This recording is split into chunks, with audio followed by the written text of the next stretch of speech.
Good evening, everyone. Why do I look like that? It's been a night. It's been a night. I hope you guys had a wonderful, wonderful New Year's. I hope everyone is enjoying the start of 2023. I hope everyone's 2023 is pretty good so far. There hasn't been much going on for it to be the worst year of anyone's life yet. Welcome, welcome. Happy New Year's, Nyx. Welcome, Nyx. Welcome, Alto. Welcome, Magic. Welcome, Shock. And welcome, Kit. As you can see, we have quite a bit of a queue to go through. Hi, Zia. Welcome. We have quite a bit of a queue to go through.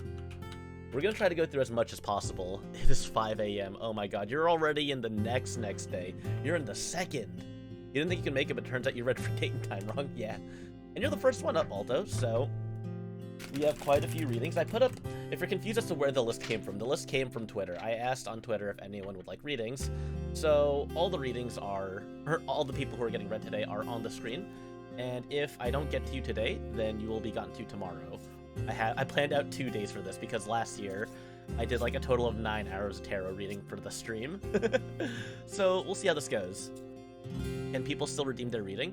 So the only reading redeemed that I made available is a New Year's reading.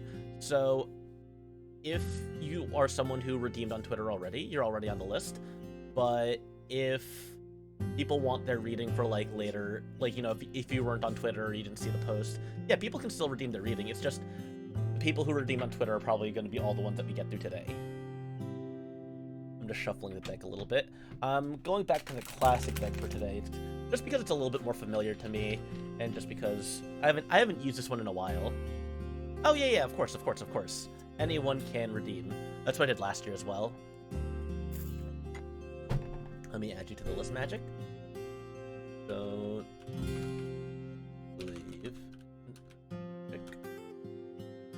And Shock, of course. Shock.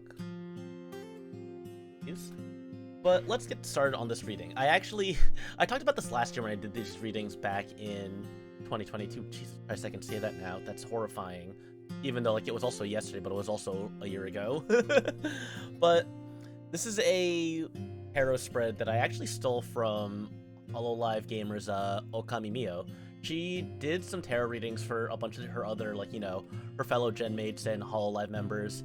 And as you can see, each of the 7 slots on the reading correlates to a different thing. The interesting thing about this reading is that we start with, like, how the year is going to go overall first, and then we sort of outline the surrounding situations around it. I'm going to lay the cards out for Alto, and we'll just see how this reading goes. We'll see how this New Year's reading is going to go. Well, for a lot of people, I'm going to be doing this from the lens of VTubing, but if I know that you're not a VTuber, and if I know you have a lot going on beyond VTubing, then I will probably interpret it as a general life thing. For the most part, it'll be, like, VTubing focused. Sorry about that. So, for the overall, for Alto, let's see what kind of fortune awaits Alto for the year. Interesting. I don't think, can you do yours as students? I could do yours as, yeah, if people want certain things as well, I can do that as in your pursuit for art. Yeah. So, Alto, to start with, why be a VTuber when you can be a crab? For some people might say that those are one and the same. I'm not one of those, but there's some people who definitely do.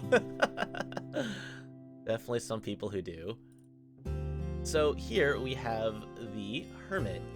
So I think in terms of luck, in terms of giving a fortune, the way the center card works is that it goes by the traditional, like, Japanese fortunes of, you know, bad luck, small luck, normal luck, minor luck, or, like, good luck or great luck. So it's, like, on a scale of 1 to 5.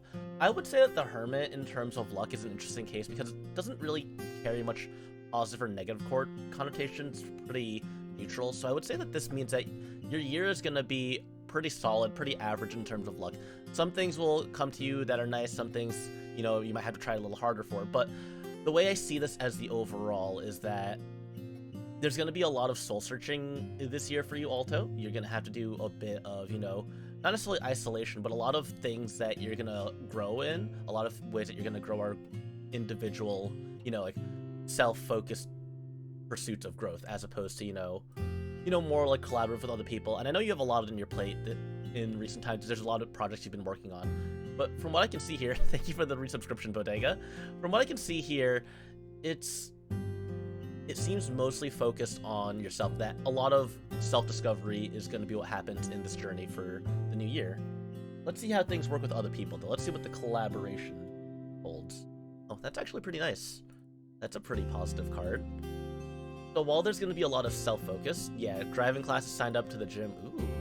It's always good, especially keeping up with the gym. It's so hard, but like when you get yourself into a routine, it feels so satisfying to go to the gym for like weeks straight. Everyone wants to collab with Elliot.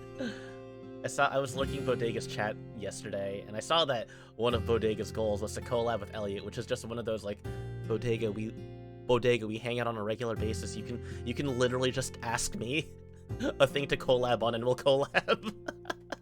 It's in front of your house. Yeah, mine is a little bit further, but I also don't have many excuses. My excuse is that I'm VTubing. I'm spending too much time VTubing to go to the gym.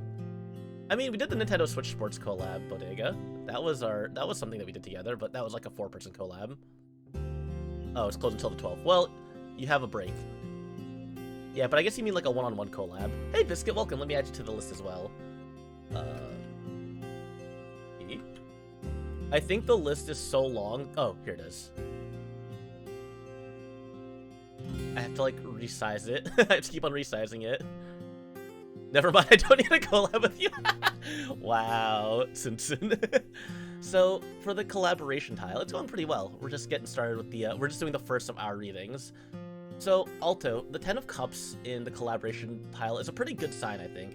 It tells me that the collabs that you want to do, the collabs that you're going to reach out to do, are ones that are going to be, it's going to work out for you, essentially. That I think this year, in terms of working together with other people, when you're not working on that journey of self-discovery as a hermit sort of implies, that once you're ready to break out from that sort of reclusive nature, from that, like self-discovery, I think your collaboration, your work with other people, I think they're going to be fruitful projects. It seems like it's going to be a positive thing, that, people will trust you to work on the stuff that you do. And even if it's not like a stream collab, if it's like, if you're doing art for people, if you're doing projects for people, then you've been working on modeling, you've been thinking about that as well. I think it seems like it's going to be a very positive endeavor for you this year. In terms of your career, have our first reversal. You're ready to be scared again. The last reading was way too accurate. You're still working through it. Well, this one is going to be a more broad one. This is to reflect the entire year, which actually could be scarier for some people now that I think about it. I've definitely had some people tell me that I ruined their lives, so take that as you will. Take that as you will. What we have for career is the Star in reverse, which for career I think is pretty interesting because we talk a lot about, I've talked with you in a lot of different readings about your future prospects and the things that you're looking to do, and the Star in reverse really gives me the sign that there's a lot of things that you want to do, but there's a lot of confusion in sort of how you're going to approach that, which sort of is a similar message that we've seen in the past. That, it's with the choices that are ahead of you, there's just a lot of uncertainty and confusion, and, not sure whether or not which path you're taking is the right path.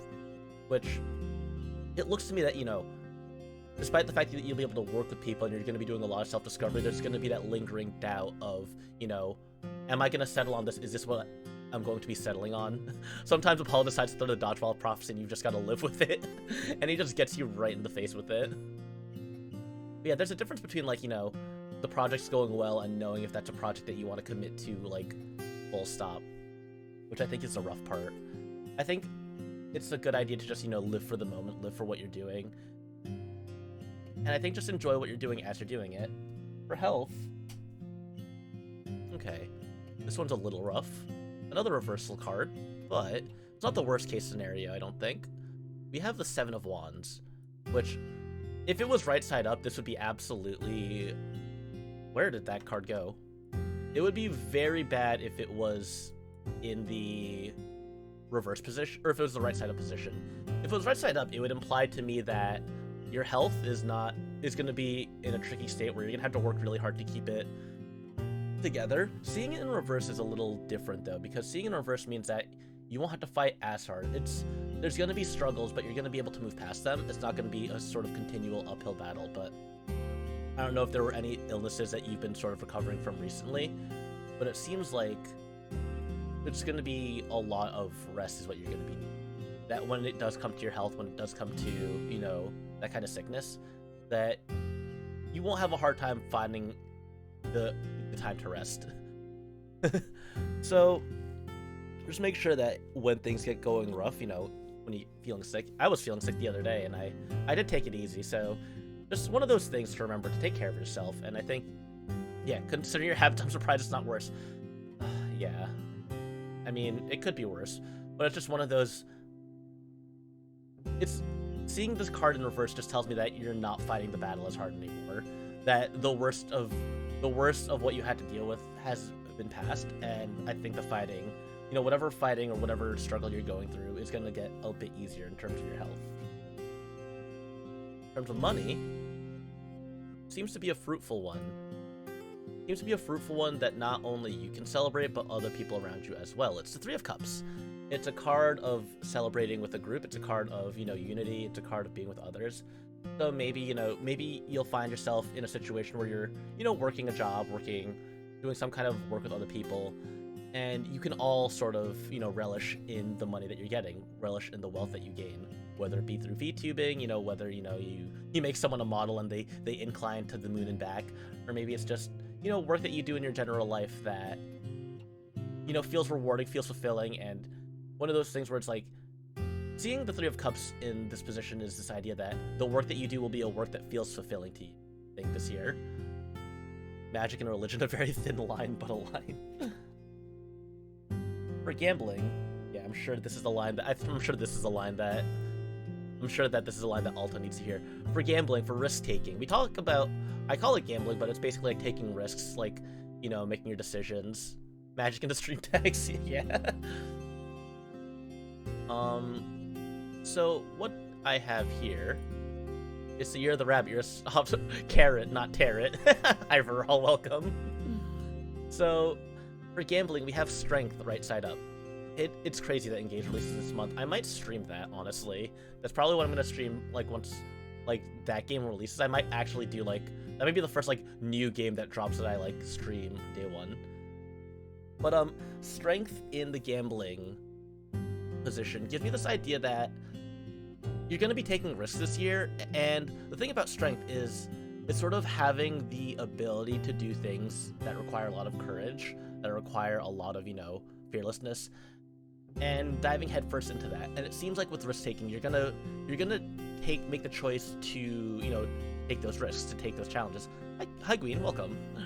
So it seems like in terms of risk taking, it's going to be risks that you take, that ones that you don't go with a lot of fear, or even if you do have a lot of fear, you feel that there's a bit of control that you have in your risk taking. So what I get here, especially with, like, the money here, in regards to money and collaboration, I think those risks that you want to take, like the gambles that you want to take this year, I think they're gambles that you should go for. Welcome, okay guy. So I say, you know, it's looking pretty bright there. The overall advice that we have, though, Happy New Year's. What is this? Oh, it's a Lapin hamster emote. Hamu hamu. The last thing that we have here is, I'll add you to the list once I finish this reading for Alto. So we're ending this with the Nine of Cups. So the Nine of Cups in reverse, which is a bit of an interesting one. The Nine of Cups typically represents having a lot. You know, it represents having a lot of, you know, material possession, a lot of energy to give to other people. But seeing the Nine of Cups in reverse as advice, it's like, you know, are you prepared to, like, deal with what it is? Are you prepared to give to the people what you have? You know, the guy in the Ten of Cups, welcome Floop, the guy in front of the Nine of Cups has a lot to provide, but, you know, it's up to you to make the right choice to do that. And I think the advice here is that it kind of goes hand in hand with the reverse star in the career choice, or in the career position, where, you know, there's a lot of confusion in what you want to do. And I think a lot of it, there should be a lot of deliberation when you finally decide to commit to some kind of a choice. Even if you're, like, spreading yourself around doing a lot of different things to see what it is that you like, make sure that, you know, when you finally settle on one thing that you want to do for, like, you know, livelihood or for career, for, like, a focus, make sure that you take a lot of time to deliberate on what it is that you feel you can get the most happiness out of. So it seems like there's going to be a year for a lot of, you know, a lot of self-reflection, a lot of self-growth, like personal inwards growth, but make sure that when you finally make a choice to settle on, It's one that you feel confident in, one that you feel prepared to take. And Morning Floop, glad to see you stopping by. So we're gonna go to the next reading now. Let's clear all these cards out, and we're gonna do our reading for Nyx next. Let me just add okay and okay guy. 343 the second. 4 second. And then, ooh, Kaji, welcome as well. Queen T. I'm just gonna put Queen because I know that's your name. And then Kaji Oniyama. Let's save that. Hey. This list is getting so long. It's like one of those things where, like, you know, you empty out a bucket and then, like, the bucket keeps on getting more and more full. Thunderbird, welcome.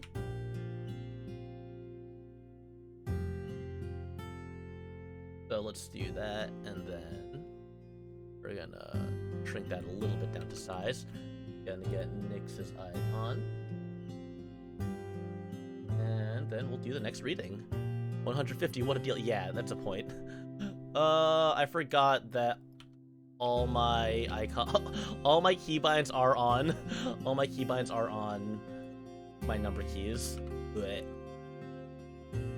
There we go. There we go, I'm not frowning anymore. All my emotes. Let's save image. And yeah, I purposely made the New Year's readings cheap. Yeah, I know how to delete them. It's just I haven't gone around to editing them after I started working on or creating them. Elliot Ambers became depressed.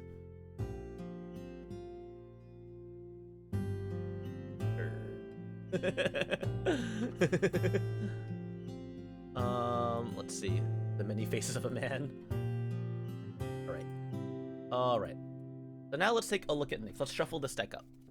Gotta do a lot of shuffling.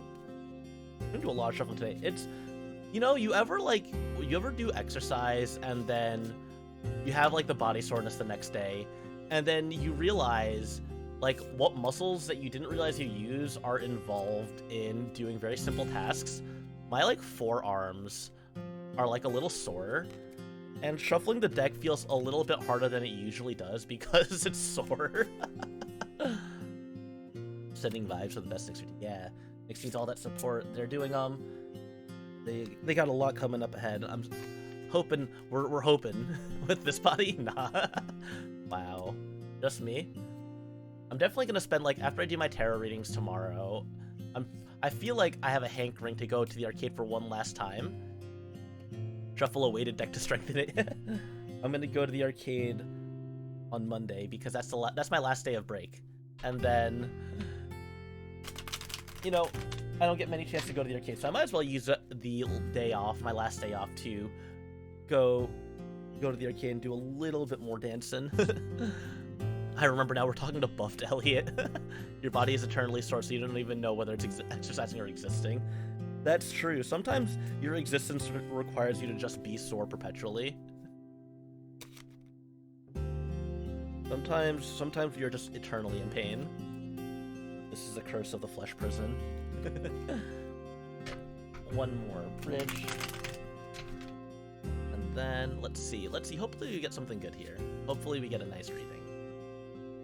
Good luck. Do not hold it against me if the cards are mean. I'm hoping I did a good shuffle here. Okay. Let's see what we have here. For the overall,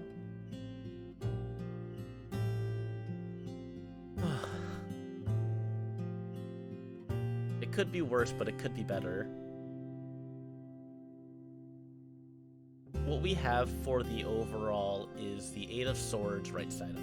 It's a very rough card. It's not the worst kind of drawing I could see.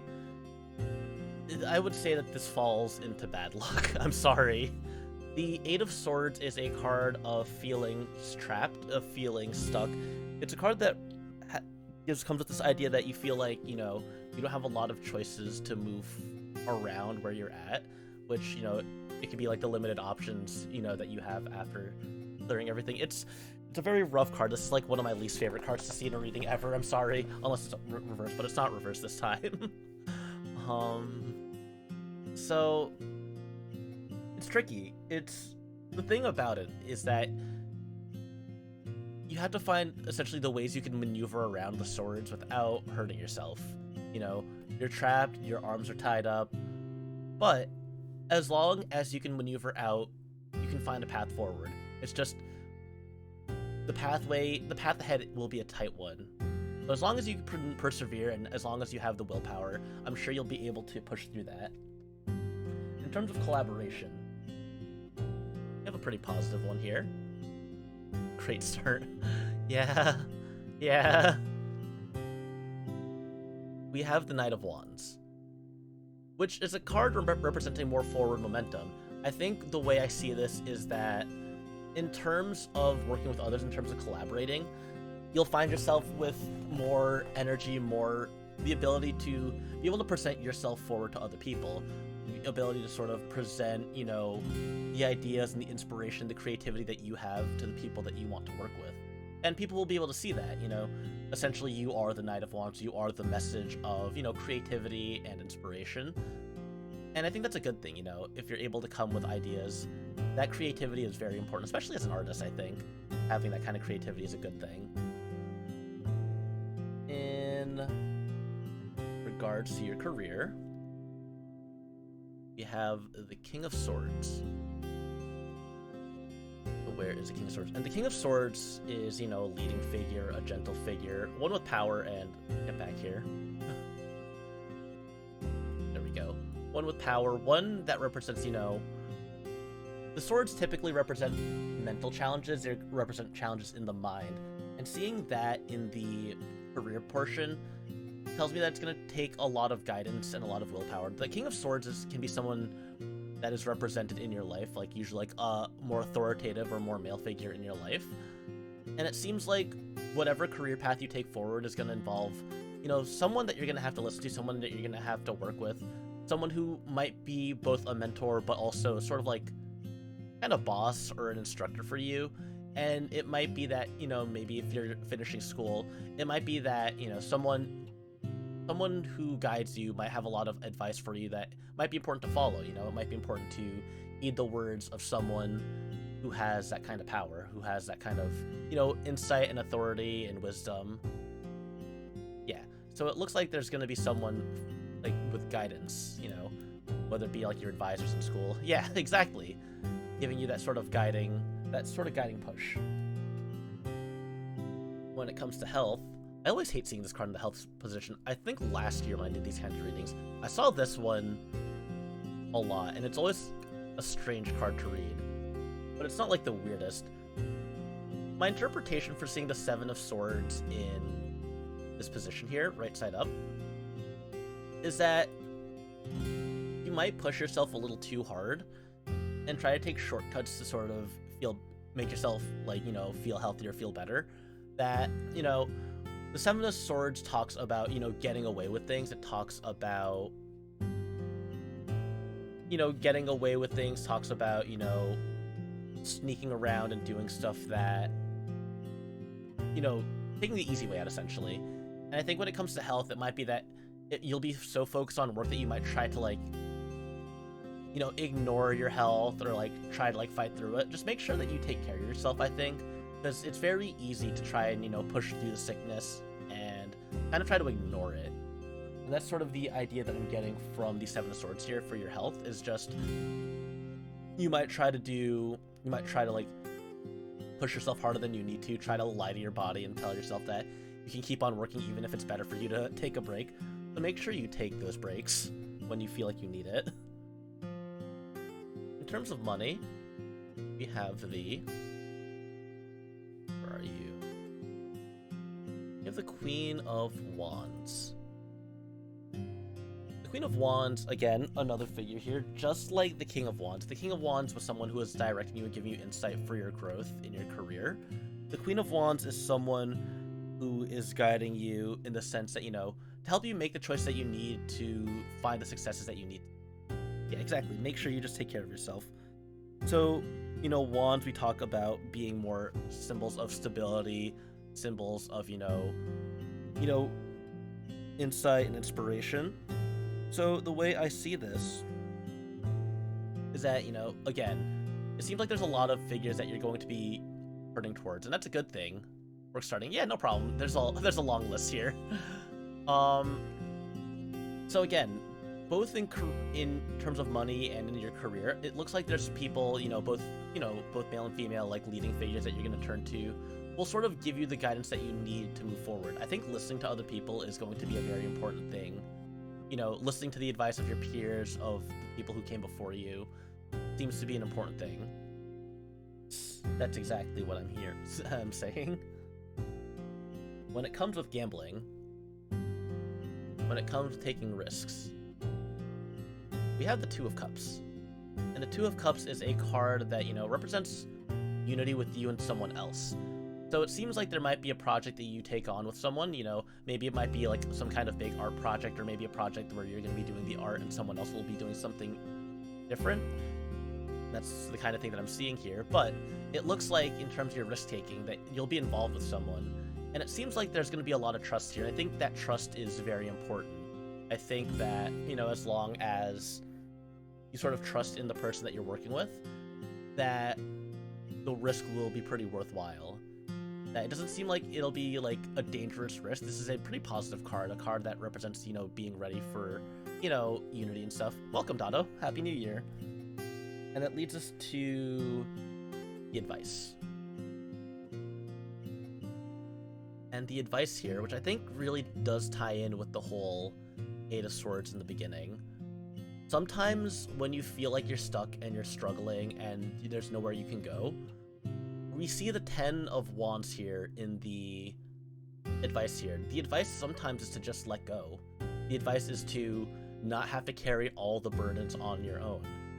You don't want to push yourself and sort of deal with everything as one person, and I think that's what the advice here is giving us, that, if you feel like you're trapped, if you feel like you can't move anywhere, if you can't do anything, then remember that you don't have to carry all, the trials and burdens that you're working on as a single person. If there's people that you can rely on to help you, then make sure that you use those people to help you out. So it seems like it's going to be a hard year, but not one that you're going to have to go alone. Even if you feel like you might want to go it alone, don't be afraid to reach out to others. Good evening, Teach. Good evening, Mermaid Melody. I'm Teach. Hope you guys are all doing well. Glad to see you stopping by, Mermaid Melody. But that's my reading for you, Nyx. I hope it helps. Let's shuffle this deck some more, and then we'll get to Bodega. I need to, I don't even know if Daihime was... They're not closed for today. It's just a very long queue. I love the fact that it might be super harsh, but it also means exactly, Nyx. So, it's not that the readings are closed, it's just that I have to keep on making the list smaller and smaller because more people are redeeming.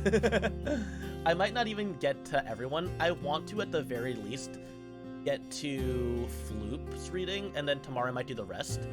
Yeah, because I'm gonna do... I know that's 14 or so readings. We're at a pace of about 15 minutes per reading, which I think is normal. So, this is probably gonna be a 4-hour stream to get through at least the Twitter redeems, and then tomorrow we're probably going to do the redeems that we get today. Which, I am sorry for those who redeemed today, thinking that you would get a reading, and we'll see. But I have tomorrow off as well, so we'll do the runoff tomorrow like I did last year. Yeah. Of course.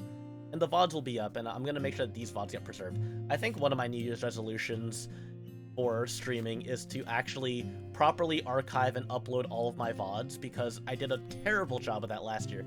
An absolute garbage job. Same time, Shoxy. It's gonna be at, 1 p.m. EST. You got first break already? That's pretty good. First break, kind of solid. Same, yeah. Yeah, I think it's New Year, new archived Elliot. Yeah. I just really did such a bad job. I have them all saved, I just kept on not uploading them. I think with the new series of games I'm going to be starting, I'm going to upload them. And I think I'm going to upload all my Minish Cap streams as well, just to have it there. Yeah, it was because when I first started streaming, my VODs didn't archive automatically, or the auto archive to YouTube didn't. Yeah, I can do you later then. If you want to be there for the reading, I can wait until you get there. Yeah, because it used to auto-upload, and then, the YouTube connectivity broke. You're at work till, 8 p.m. Okay. Oh, yeah, and you're at a further ahead time zone, so, yeah, I could definitely save you to, 3, 4 p.m. my time. But, yeah, no problem, Nyx. I don't know why the YouTube export broke, but that's why I haven't been as on top of things. I was on top of things even after it broke, but I think around, I want to say like February of this year, I kind of just stopped. So hopefully I'll get better with that this year. I have to upload like my model reveal everything too, but we'll do that. We'll get there. 1, 3, 4, 5, 6, 7. I do have to say, I was completely thrown when Bodega put in her request to get read, and then so Bodega responded to my tweet saying, "Tell me I'm fucked," which that's pretty normal when you're asking for a tarot reading. And then Daihime responded to Bodega's tweet saying, "Tell me I will be fucked," which that's the energy that I need to enter 2023 with, honestly. I will most likely be fucked. Oh, will you? Will you? The Hubersec. Hi, Sheepy. Welcome. Let's see. You know, some people just know what they want.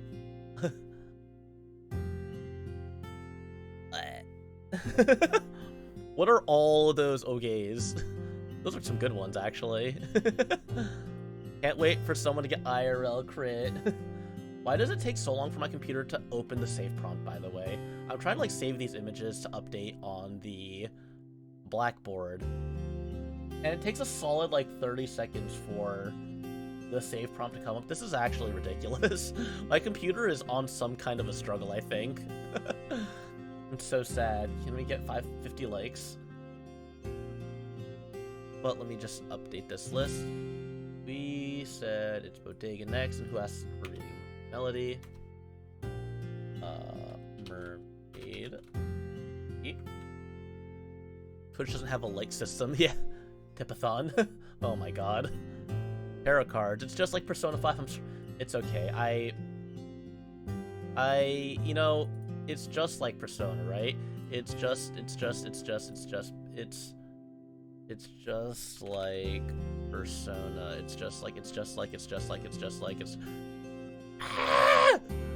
Persona.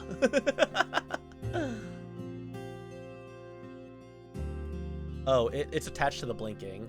I'm not going to run with this bit. I'm not gonna run with this bit. You can redeem it if you want me to run with that bit. It's a Mr. Person.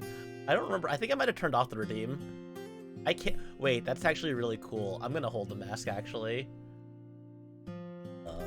Mask. Looking cool, Jocker. I turned myself around. Wait. That is a tiny baby mask. I don't know how to position this to make it like not look weird. I could put it like underneath, but then that would also look strange. I'm gonna put it here. If I put this on the layer below, actually, I'm spending too much time committing to this bit, aren't I? I can't even see my chat right now. Let me order this to the -1. There we go.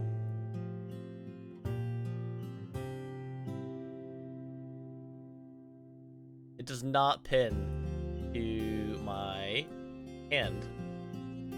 I'm a little disappointed, actually. Because I can make my hands move. Well, we're gonna drop this bit. We're gonna drop this bit. We'll get back to the reading. Sag. Under my head. What is it? You should do a... Let me see this. The Joker from Batman. World's smallest Joker mask. What is the mask for rat? There was an attempt. I don't know why it's not attaching to the hands. I'm gonna experiment with that. There might be a way I'm supposed to adjust things. There might be a way I'm supposed to like attach it to the hands, but I am gonna figure that out later. Let's put the Wiggly over here. All right. So now that that's done, let me close out the VTube Studio interface, and let's see what the cards have to say about Bodega. So, how is her overall year gonna go? Let me clear out these cards first. We have... Okay. That's one. That's a reading. My reading for you, Bodega, starts with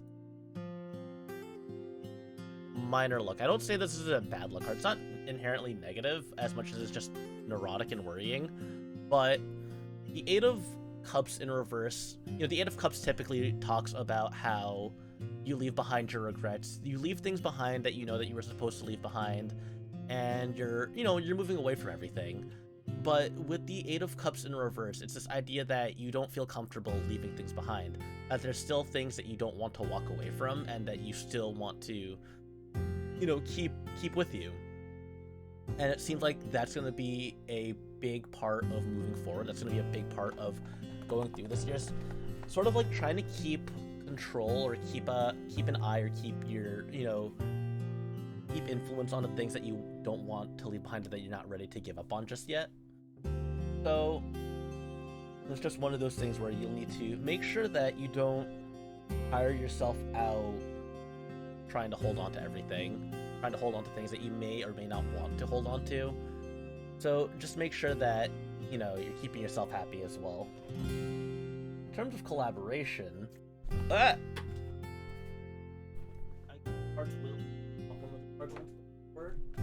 did I drop that? Oh dear. Oh me. I'll find where I dropped that card. Let me pull out my flashlight. One sec. Sorry about that. I swatted my hand over my.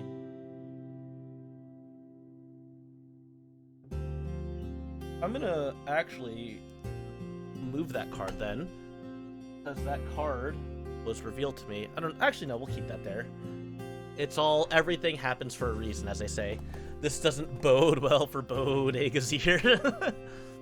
So, for collaborations, for working with other people, we have Justice.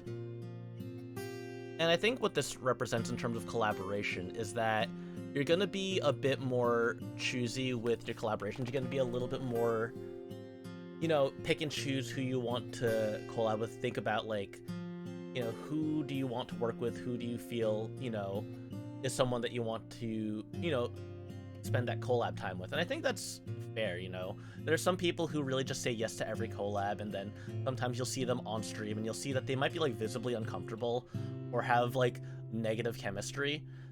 So your collaboration is a luxury few can afford. Yeah.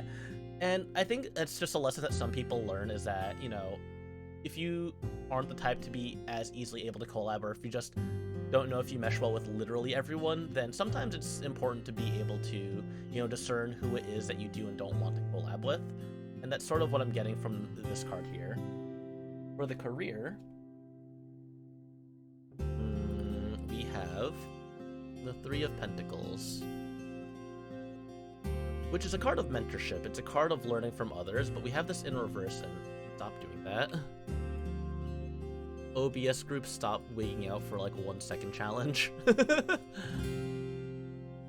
So we have the Three of Pentacles in reverse, which is this idea that you might feel a little resistant in your career in, whether it be VTubing or, actual career. You might feel a little bit resistant to learn from others, that, you might be set in your ways and have, an idea of what you want to do, and trying to sort of, get new ideas or trying to figure out other ways to do things might be something that is kind of a struggle for you in this coming year. That, maybe you have a plan set out, and that plan is what you want to do, and you aren't really looking to get people's advice as much as you just want to see how people react to things.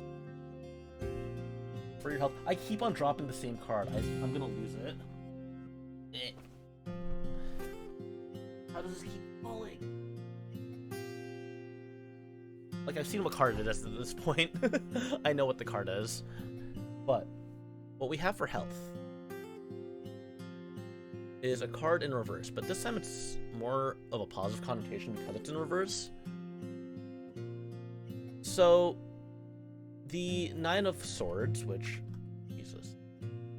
the Nine of Swords in reverse is a sort of a card when in the health position, sort of represents that you woke up or you got out of a bad situation with your health. You might have had some rough health situations in the past, but it feels like you're feeling better about your health now, or that, you know, the illustration on the Nine of Swords is such a good card, but it's one of those signs that, you know, you've sort of gotten past the worst of things, and, you know, just moving forward, that your health might have not been the greatest in the past year, but it feels like, you know, whether it's like mental health or physical health, that you're sort of recovering from whatever bad situation you might have been in.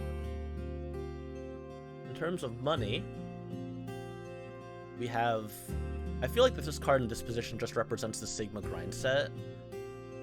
Healthy Bodega. So we have strength right side up here. So basically what this means is that you're going to be on that Sigma grind set in terms of your finances, that, you know, as long as you push forward, as long as you are strong and have, you know, believe in what it is that you want to do, you know, I could see strength being like, you know, there might be things that you don't want to do to get that streamer money that you might be able to push yourself to do it, or things that you didn't feel confident about doing that you'll finally get the confidence to do in a way that will be, you know, well received by the people who watch you. So that's sort of the idea that I'm getting here, seeing strength in the money position. Now, when it comes to gambling and taking risks, seems like Bodega sleep. It seems like she sleep. Funny that we get both the sleeping sword cards here, but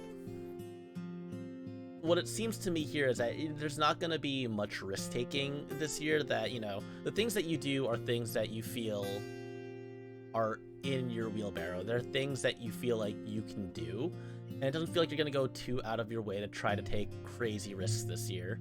You're just going to sort of be where you're at, relax, and not try to do anything too crazy.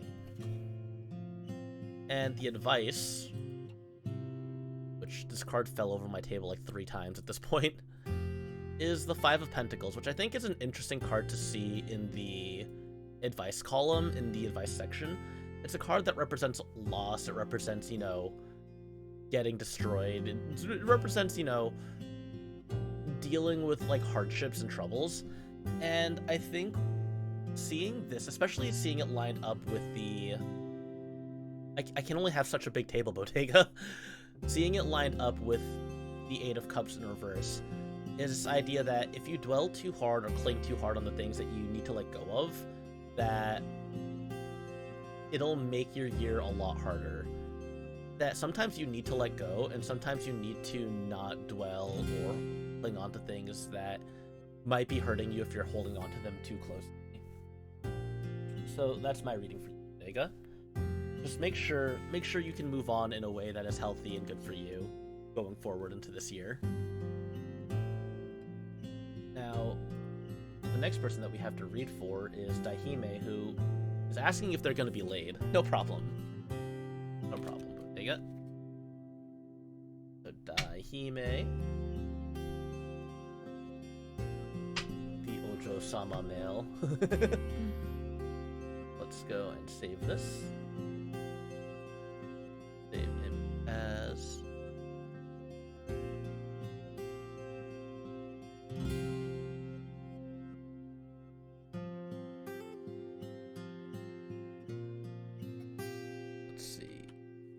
The saving takes so long. Arrow 1. Save. And then...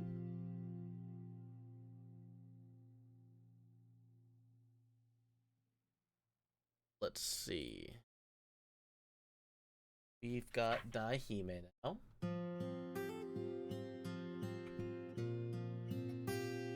Shuffle this deck up, and let's see. Daihime asks, tell me I will be fucked. Sometimes you're just looking for that new year, new.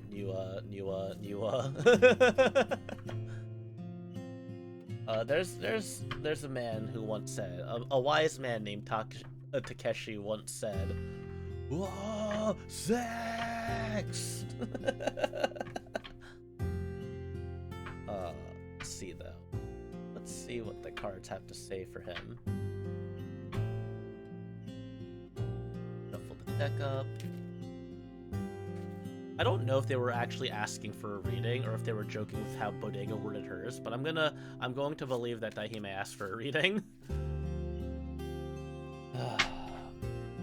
Sometimes you cannot tell if there is a joke on Twitter or if you are being serious with. Okay. Shuffle. Shuffle.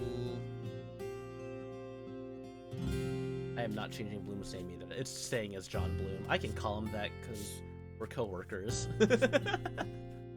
Sometimes I'll like switch between the two though. Like I definitely like sometimes will call my coworkers their first name and then sometimes their last name. I feel like it depends on the coworker though. I feel like certain coworkers give off first name energy and some of them give off last name energy.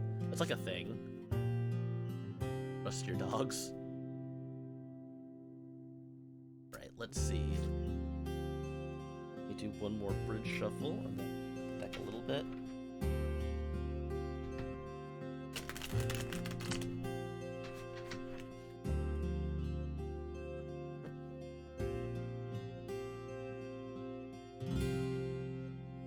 Okay. So 7 cards. 3, 4, 5, 6, 7. So, Daihime, if you're watching this VOD in the future, or if you're lurking, I don't know if you are here or not. Let's see what the cards have to say for you. This is the first absentee reading, but that's fine. Let me take a sippy. Also, let me add Sheepy Fields to the list. Sheepy Fields. So let's see. Overall outcome. Wow, this is the absolute opposite of getting fucked. If I'm gonna be honest. Wow, sorry Daihime that you asked for something and you got the exact opposite of it. But the overall outcome, the overall fortune for your year is no bitches. I mean, it could be. What the Two of Cups in reverse represents is, in terms of, you know, finding a partner, you know, whether it be like a romantic partner or just like a life partner, someone to confide in, something like someone to feel like a direct connection to, might be a little tricky. Maybe it means that there might be a breaking of relationships between you and someone else, but it seems like there might be some rocky roads ahead in the coming year. I apologize for the no bitches. But what we have for collaboration, wow. These fortunes got hands. This is what I would register as a bad luck reading because of the reverse Two of Cups. We have the Queen of Cups in reverse. So the Queen of Cups in reverse, this could either talk about like yourself or, you know, like a collab partner, but it seems like, you know, the Queen of Cups typically represents a symbol of, you know, overflowing creativity and emotion, you know, being easy to connect to and relate to, but it feels like, you know, there might be either someone that you collab with or like you, the way people perceive you might be seen as someone who might be harder to approach, and that might be something to think about when it comes to collabing in the year. You know, whether it's, you know, people, if you find it hard to like contact other people, or if you feel like, you know, you have a hard time talking with others, which I don't know, I don't think you would, but sometimes the cards just have strange messages that may or may not be applicable. But it seems like collabing and working together with other people might be a little rough this year, or maybe there might be some roadblocks, maybe not for the whole year, but like there might be some certain people that are hard to collab with, or, you know, you might be excited to work with and it doesn't go as well. Yes, Kane, it is a long queue. I put up everyone, so up to Floop are all people who asked before the stream, and then everyone after Floop are people who asked during the stream.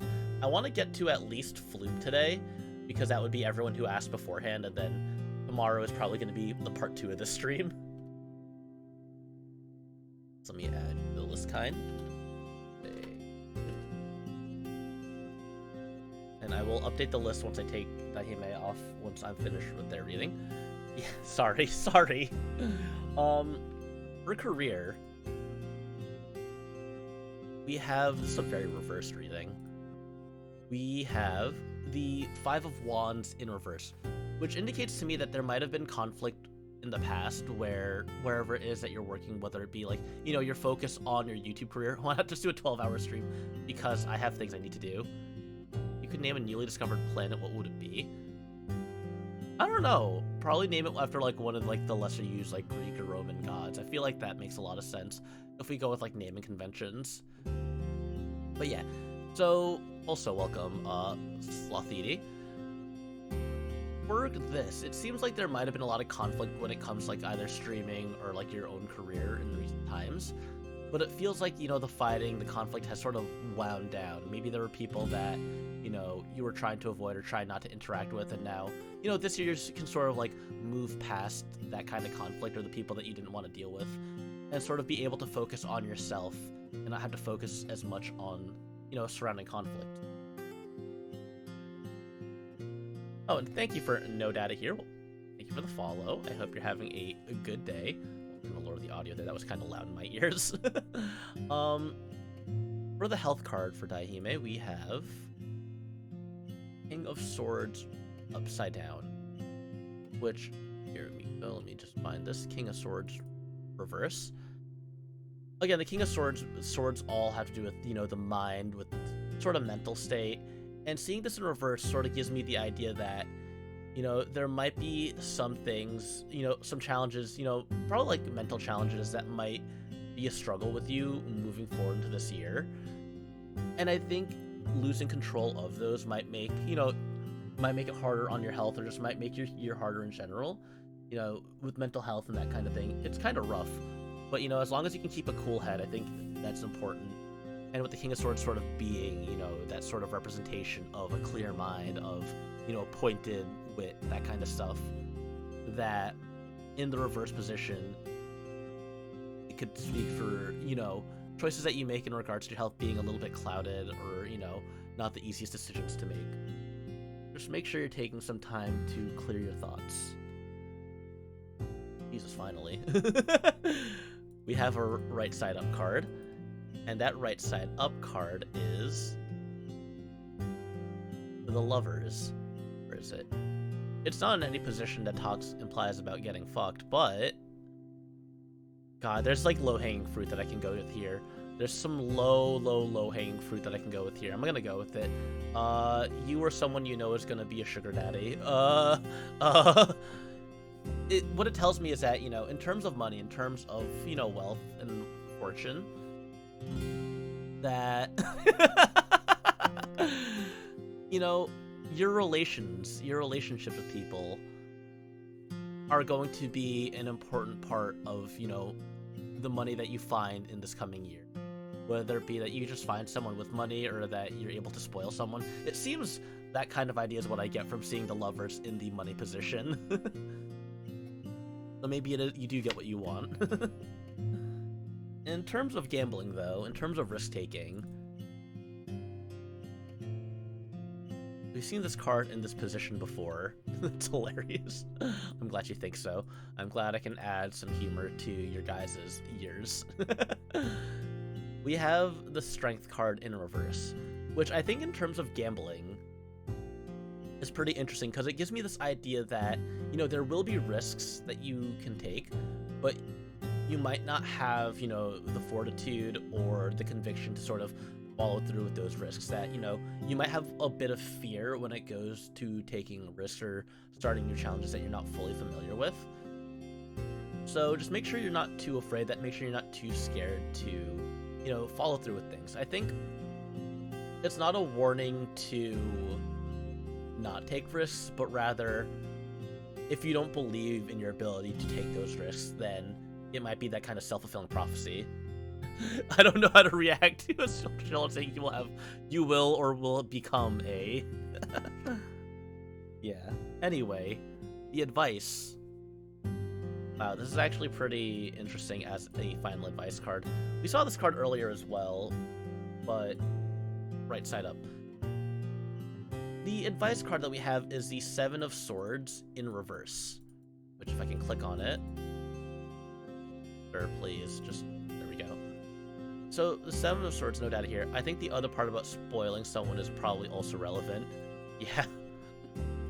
So the Seven of Swords in reverse is sort of this card that gives me the idea that for the year to go as smoothly as possible, it's important to be honest and open about your intentions and the things that you want to do. If you aren't clear about that kind of stuff, it can and may lead to very bad crossroads in the future. You know, the Seven of Swords talks about, you know, sneakiness, deception, you know, getting away with things. But seeing in reverse sort of tells me that in order for things to go as smoothly as they can go, you should be a little bit more open and a little bit more transparent about what it is that you want to do. That's my reading for you, Daihime. And next up, we have a nice egg, a good egg, Ari de Luf. I don't know how to pronounce French, so I think I butchered that, but that's okay. I could have sworn Eggy commented on this, but oh, here it is. Her Wolfus avatar. Also, welcome No Data here. Let's see. A nice and good egg. And then take 20 years to save it. Because that's just how the state of my computer. Two days ago, my computer actually wasn't turning on. I had to like plug it, like unplug and then replug my computer back in, and then my computer turned on. I'm like, I had this problem earlier in the year, and now it's come back, and I feel like that does not bode well for my computer. Big Eggy. Look at that giant Eggy. The giantest, nicest Eggy. There we go. Alright, let's see what cards have to say for Mug. Okay, let's clear this all out. 2, 3, 4, 5, 6, 7, and we'll shuffle the deck. Shuffle, shuffle, shuffle. Shuffle, shuffle. Shuffle. Then we're gonna do another bridge.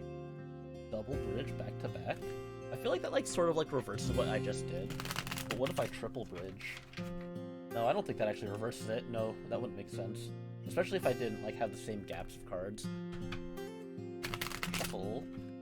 And then I'm gonna cut the deck a couple times, and we'll see how this egg's fortune. Let's see. What did the egg say? Please tell me how badly this will go. Some of y'all are very grim with your perception of the future. Maybe I'm just an optimist, but dang. Alright, let's see. 1, 3, 4, 5, 6, 7. We're just real. Am I not real? Am I fake? Am I just a tulpa that has been in all of your mindscapes for the past few months? Let's see. Oh. Oh. Okay. For the first card, we have the Six of Wands in reverse. So here I find it to be an interesting card because the Six of Wands, typically when we see this, is a card that represents, you know, celebration, representative of, you know, being around other people and being able to celebrate, you know, your victories, the things that you have, that sort of thing. But seeing the Six of Wands in reverse is more of a solitary card. It's that, you know, people around you aren't celebrating, but you know that there are things to celebrate for. And I think that, you know, it's kind of interesting, I guess, because, you know, you're all the way in overseas right now. But I mean, you come back pretty soon. But it seems like, you know, there might be a lot of victories that you'll face this year that you'll sort of celebrate, you know, a little bit more kept to yourself, a little bit more on your own. From folks with strong negative pattern reinforcement. Yeah, no, you are right there. It is easier to be negative than it is to be positive for a lot of people. And to just, you know, they always say, like, you know, expect the worst, hope for the best. But it seems like, you know, there will be victories that, you know, you might be celebrating a lot of personal victories as opposed to, you know, being outwardly open and celebrating with everyone. In terms of collaboration, you have a pretty solid card here. We have the Six of Cups, card of generosity and giving, which in terms of collaboration, I'd imagine it really represents... Why do these cards seem to fly in every which direction? Seeing the Six of Cups in right side up is a pretty, simple card. It just talks about you being able to give back the energy that people give to you in collaborations that, people... Your stream is dead. What? Just refresh the page then, I guess. You have the energy to give to people that, you collab with. It's a very smooth card. It just means that your collabs seem to be going well enough that, you'll have nice collabs, and there's really not much else to build on from there. In terms of career, you have a nice court card right side up. We do like seeing the court cards when they are right side up for good things. That's usually nice. So we have the Queen of Pentacles. The Queen of Pentacles is a symbol of wealth and money. When it comes to careers, it's a symbol that, there might be some kind of guiding figure who, you can look towards in order to get that kind of money, right? In order to, or not even money because this is a career, to like sort of guide you onto your path for, this career. I would, again, hey Valence, welcome. I would sort of relate the whole career thing to, VTubing and stuff. But it seems that, once you get back from Japan, once you get back from your long trip, that you'll probably have a very smooth time with VTubing, it seems. Prosperity and pleasure and security. Those will be, it seems like things will be good.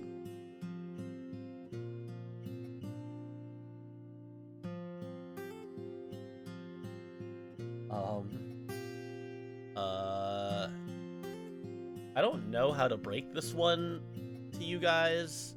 I don't know how to break down this health card to you guys. Eggy, watch your back is all I'm gonna say. Because we have the Ten of Swords right side up. So, hey, if you ever just find yourself getting Julius Caesar, don't. Don't. But no, seriously. Fortune teller, watch your back. I'm not gonna sugarcoat it. So the thing here with health, it seems like there might be some kind of thing that goes really rough for you somewhere during the year, and it's not really anything anyone could predict. But hey, it was a fun for the actually get a wife or a cool sword out of it, because it really is just like, because the Ten of Swords represents the end of a journey kind of in its own way, much like the Tens represent the ends of a lot of things. But it seems like there might be some kind of, whether it be something that you come down with, like something that you experience, or something that you get maybe like diagnosed with, or something that you find out about yourself. The health card here is just one that represents a rough time ahead. And I think honestly, the best thing I could say about that is to just make sure to survive. As a wise man once said, survive until next time. Yeah, that is the best I can offer to you. It might be rough going ahead, but I think if you can power through it, or be able to deal with what it is, have you considered not dying? Exactly. And then you get money. For the money, the egg's about to crack in like 10 different locations. We have the Knight of Wands, which again, combined with like the career, speaks positively for the experience as as VTubing, speaks positively, going forward with streams and stuff. That I think as long as you provide the experience that you've been providing and provide, what it is that people liked about you, that things will go well for your stream and for money things as well. In terms of gambling and risk taking, seems like there's a bit of restlessness. There's a bit of, typically when I see the Knight of Pentacles, I interpret that as, not taking any risks, not having to take any risks, but seeing it in reverse means that you can't relax as the woman in the card is doing. That there's a sort of restlessness, there's going to be a want to sort of take risks or make choices that, you know, might not be the safest choices, but just make sure that you don't go too in over your head when it comes to taking those risks. I know, like, I feel like I have a hard time believing Eggy taking giant risks, but, you know, you never know. You could be surprised. You could be surprised by what people do when you least expect it. But it seems like there are some risks ahead that you want to take, even if you don't need to take them. Just make sure that you think about those choices. Get their ass, Cas Amontillado. And then the last card we have for advice. We have... Oh, hey, Ceci, welcome. I will add you to the list. We have a very long list, as you can see. The Queen of Cups. So the Queen of Cups right side up. And the Queen of Cups, you know, again, just like we had the Queen of Pentacles, queens can represent, you know, I would say that this honestly probably represents you more so than like a female figure. I'd imagine just, you know, following your emotions and following, you know, your heart really is an important thing to do in order to get a better push through the year. I think especially when it comes to, you know, your health. So that health card, that's like the really odd one out of everything. You know, even if you feel like a lot of the victories that you have this year are ones that you share personally to yourself, just make sure that you keep a clear mind, that you know, pay attention to your emotions and to your feelings, and sort of let those guide you a little bit more. Maybe it would be wise for you to be as risky as, you know, the Nine of Pentacles is saying here. You know, we have the Queen of Cups here talking about following your emotions. Maybe it wouldn't be the worst choice to just not to go in over your head when it comes to risk-taking. And maybe be a little bit more open. Maybe hype yourself up a little bit more. You know, everyone likes to gas you up, but also, sometimes you just gotta be your biggest hype man. Even if you only feel like no one wants to hear it, you gotta gas yourself up. So that's my reading for you, Eggy. And now, I am here to give Bloom's first ever tarot reading. That's exciting. Let me just take Eggy off the list. And we'll add Ceci. Okay. Let's also save Bloom's image because it's going to take a while, so while this is saving, I could probably just shuffle the deck. We'll shuffle up. I think I will take a quick idle break too after I set everything up before reading. Just because, you know, it's sometimes you just don't want to sit at a stream and not do that for an entire 4 hours. That's usually not the best of ideas. So let's shuffle this.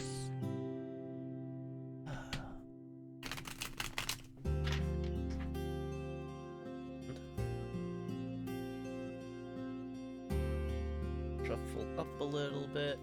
Save this. John Bloom. There he is. There's John himself. We'll clear out all the cards. Yeah, there we go. And we'll shuffle a little bit more, and then I'll go to the BRB screen, and then we'll do the reading.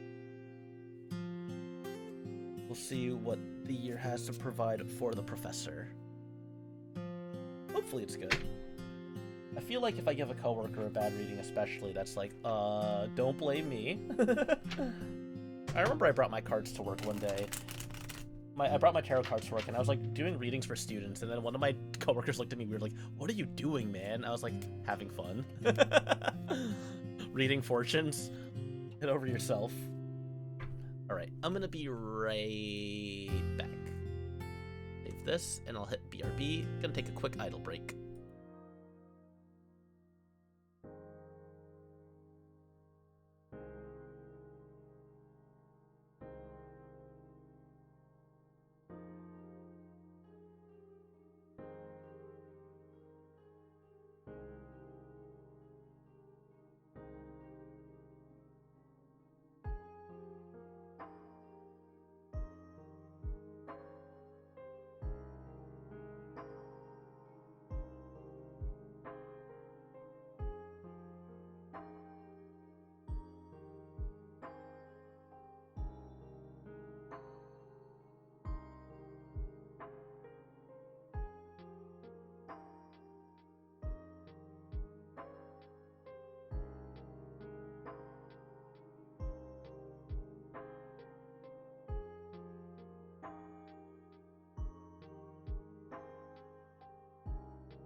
Ah, I'm back.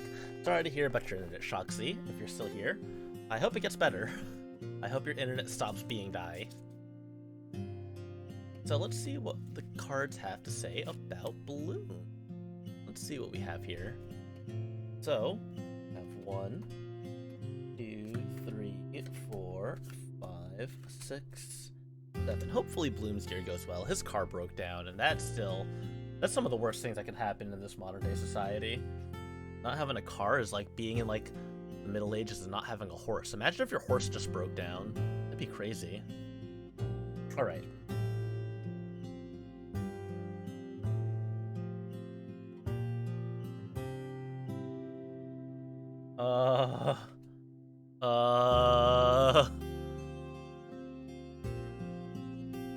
Hello, Bloom, did you order a new year with a side order of fighting for your fucking life? 'Cause that's what we got here. That's what we have here for your fortune. I would read this as bad fortune. I don't know if there's anyone that you're beefing with, that you're stroganoff with, that you're beef Wellington on, but we have the 5 of Wands here. And what the 5 of Wands represents is conflict. It's very much a card of dealing with bullshit, you know, whether it be internally or with other people. It's a card that represents, you know, Bloom is gonna be in the Battle Royale. Bloom is gonna get the biggest Fortnite sponsorship of all time. He is going to be put into Fortnite. So, it's rough. I don't know if that's something that you expect to see in the future or, you know, but it seems like there's going to be, you know, a lot of, you know, conflict or competition that you're going to have to deal with. And that's going to be, like, a big part of the year, it seems. When it comes to collaboration... Judgment? Hi, Hasbat, welcome.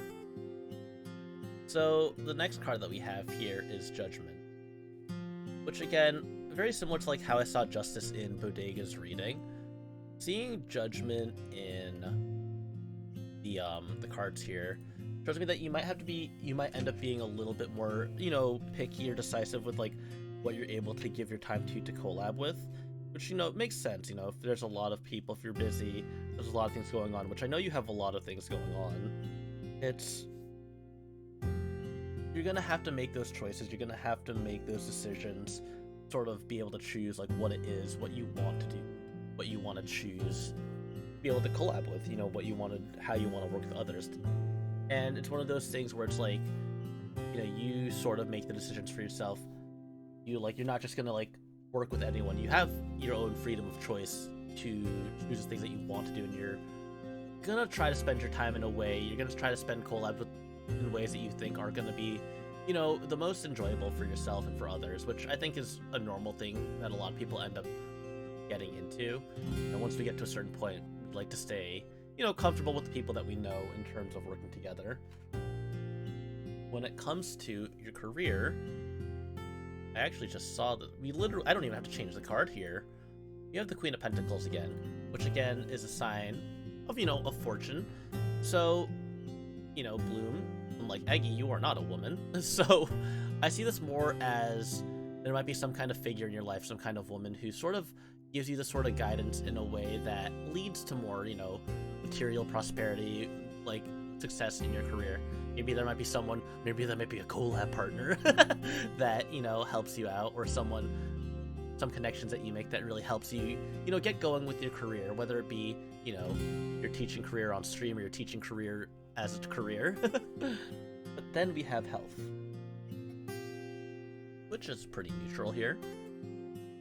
You know, you did just recover from COVID, so I imagine that this is what this is representing, just moving forward from that.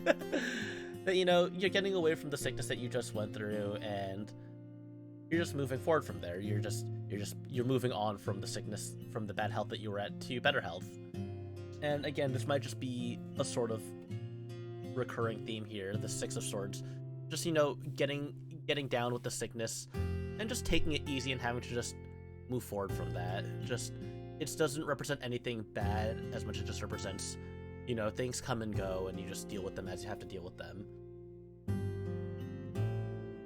I didn't even say anything weird there, Zia. Come on. I don't, what did I say? Oh. Ooh, ah. Like, I thought about it, but like I couldn't think of a better way to word it. I'm sorry. I'm sorry that I had to make the mini reference there. Thank you, Bodega. So what we have for money is the King of Wands. And the king, Bloom, is a man, I'm pretty sure. So I sort of see this as, you know, Bloom himself prospering. Bloom himself, you know, he has, you know, his inspirations, he knows what he is able to do.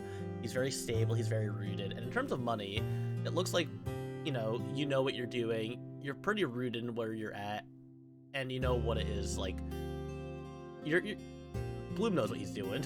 That's what I'm gonna say. And the wands represent, you know, that kind of stability. Elliot, I'm so sorry, Chunyu. That's like a very strange place to throw up in a Walmart of all places.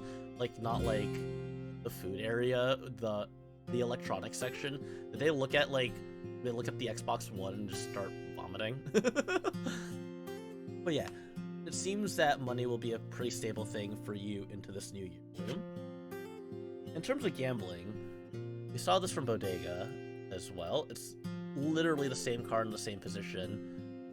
Doesn't seem like there's going to be much of a need for you to gamble. It seems like you're pretty safe in your choices, and that like anything that could be considered as a gamble might just be like things that you don't even need to worry about, really. That you're not really taking many risks this year, it seems. It's just, you're sort of just going along. Like, you know, if there are things that you're going to do that are like daring or like out there, it's not risky as much as you can just do it and not think about it, and that's fine. And the last card that we have for advice seems to be just, you know, hold on to what it is that you have. Hold tightly to those things, you know. The Four of Pentacles typically represents, you know, holding on to your possessions, holding on to the materials that you have, holding on to what it is that you hold dear to yourself. And I think it's just that idea of like keeping close to the things that you have, especially in times of conflict, you know. Keep your friends closer kind of feel. That you don't, even if this is a rough year for you, even if like, you know, there's a lot of conflict and challenge ahead, just make sure you keep the things and the people that you care about close to you through it all. So that's my reading for you, Bloom. I hope the fighting isn't too bad. I hope you don't have to throw hands too hard. Okay, so now we have no data here and Hazmat to add to the list. Hazmat. And then no data here. Now we have Fist of the North Star State. Let's go get his icon. Let's see how this goes. Oh my god. Oh my god, the list is so long. At least it still appears. At least it hasn't fallen off yet. Fisty, yes.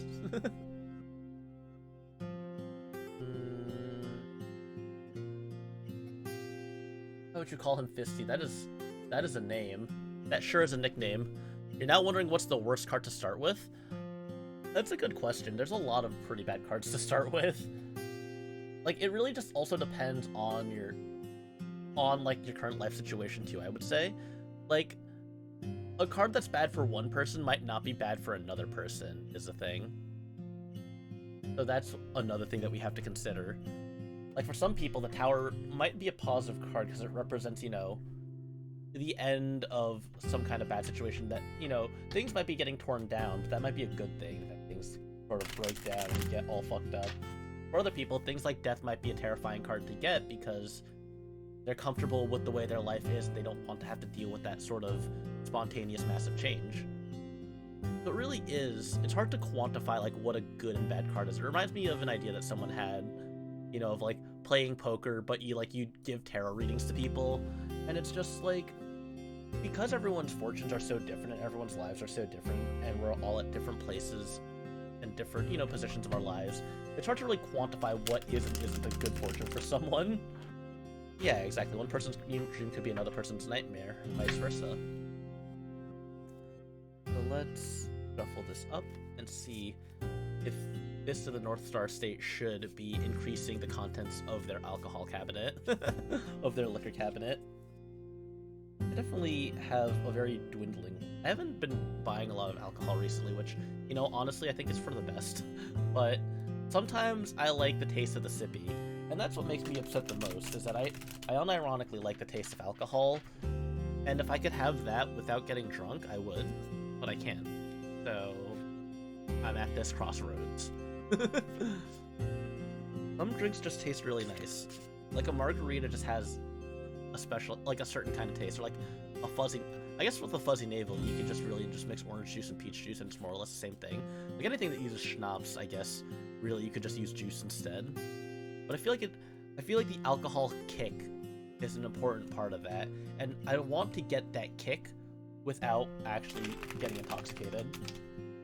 Sippy tastes great, but sippy without food in you is tummy ache inducing. Yeah, also that. Yeah, the warmth. The warmth and feeling like you just got kicked in the chest. Pretty good. Yeah, Moscow Mules are pretty good. They're not a drink that I order all too often, but I am fond of those. I feel like when I'm at, that's like an Applebee's kind of drink. Add everything but the vodka. Yeah. 3, 4, 5, 6. I forget what's in a Moscow Mule now that I think about it. Aside from the vodka, obviously. I just know that Moscow Mules have like special cups, and the cups are always really pretty. Let me just take a sippy of this coffee. Oh, ginger and lime.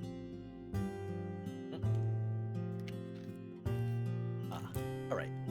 So, yeah, it does sound like a good mix even without the alcohol. I remember I bought a non-alcoholic stout.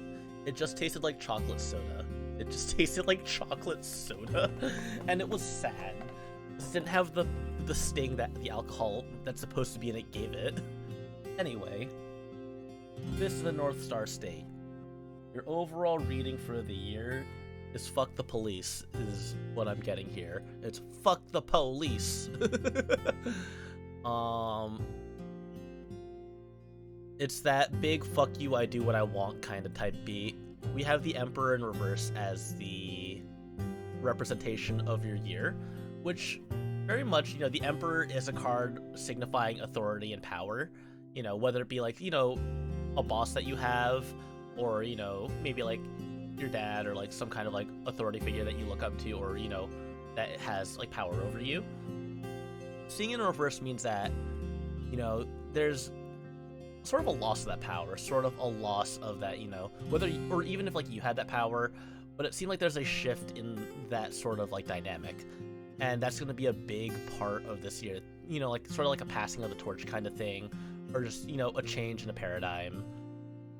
It seems like things are going to be shaking up. This is really just neutral luck. I don't think that this is really a bad thing unless you are the one represented by the Emperor, but I don't think I know enough of your situation to make that much of an assumption. I know that that's a reference to something Biscuit, but I don't remember what that's from. But, okay. When it comes to collaboration, when it comes to working with other people, Fisty, I'm wondering if there was anyone that you had a falling out with. Because what it's telling me here is that whoever you had a falling out with in the past, if you did, whatever beef that you guys had is going to be something that sort of resolves or settles, you know. It might not be like the way it was before, but it seems like it's going to be resolving to something that is at least amicable, or at least pretty neutral or cordial. Oh, right, it's Judgment.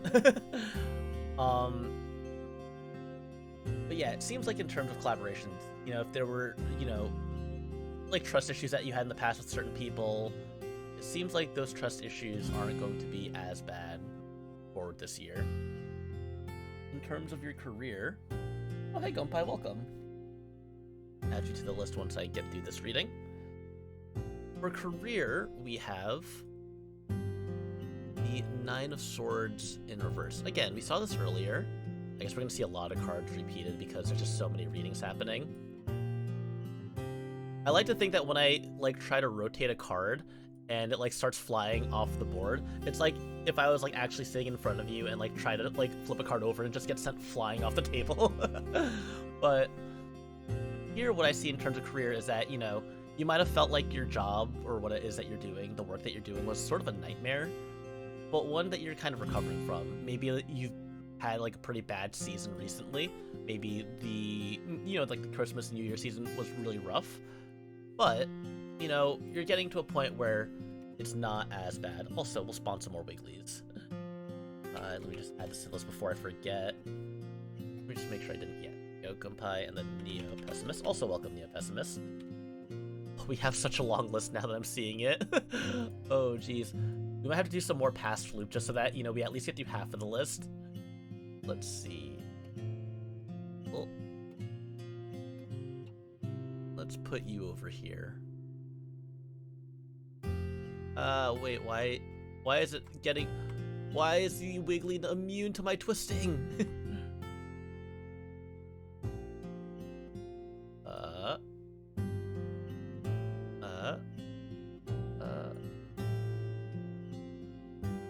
I can do this. I can attach a Wiggly. I can attach a Wiggly to my hand. There we go. I did it. I'm so smart and talented and able to attach things to my body properly. We did it. We did it, Reddit. We did it. That Wiggly is the master of space. IRL Elliot reading, where it turns out your deck is soaked in coke. No!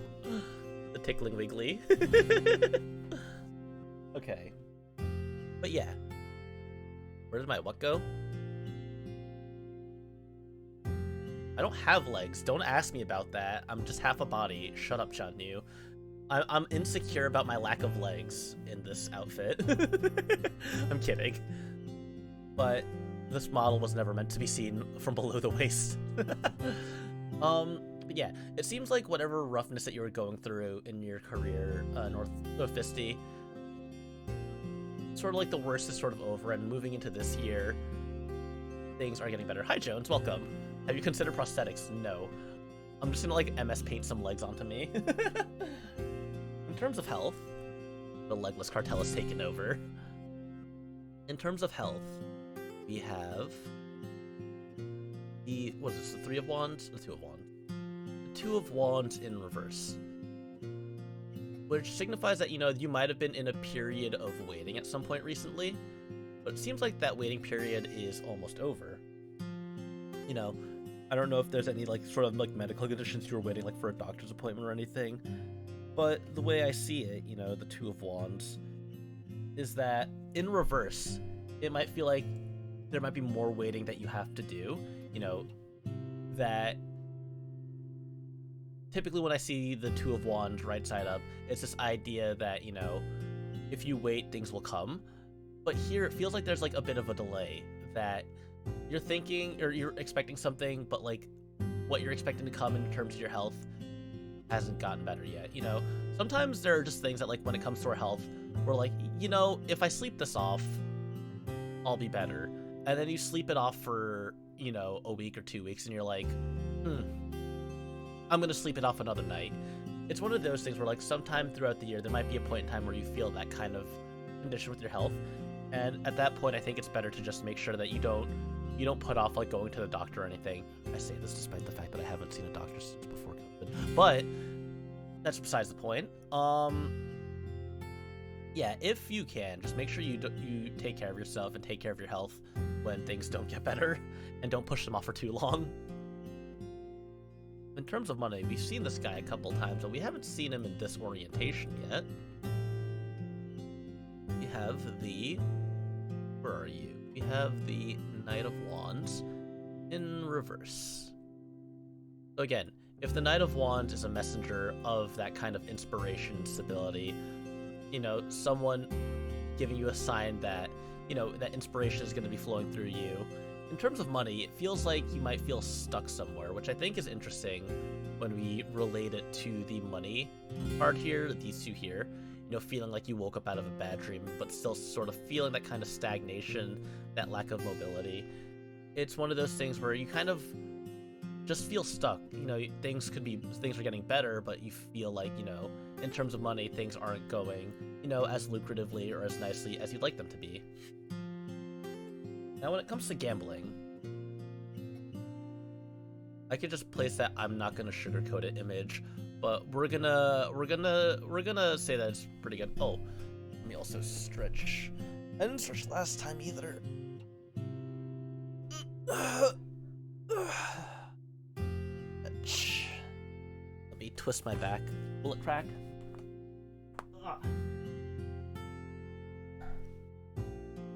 Ugh. I don't know if you guys heard those cracks, but they felt pretty good. But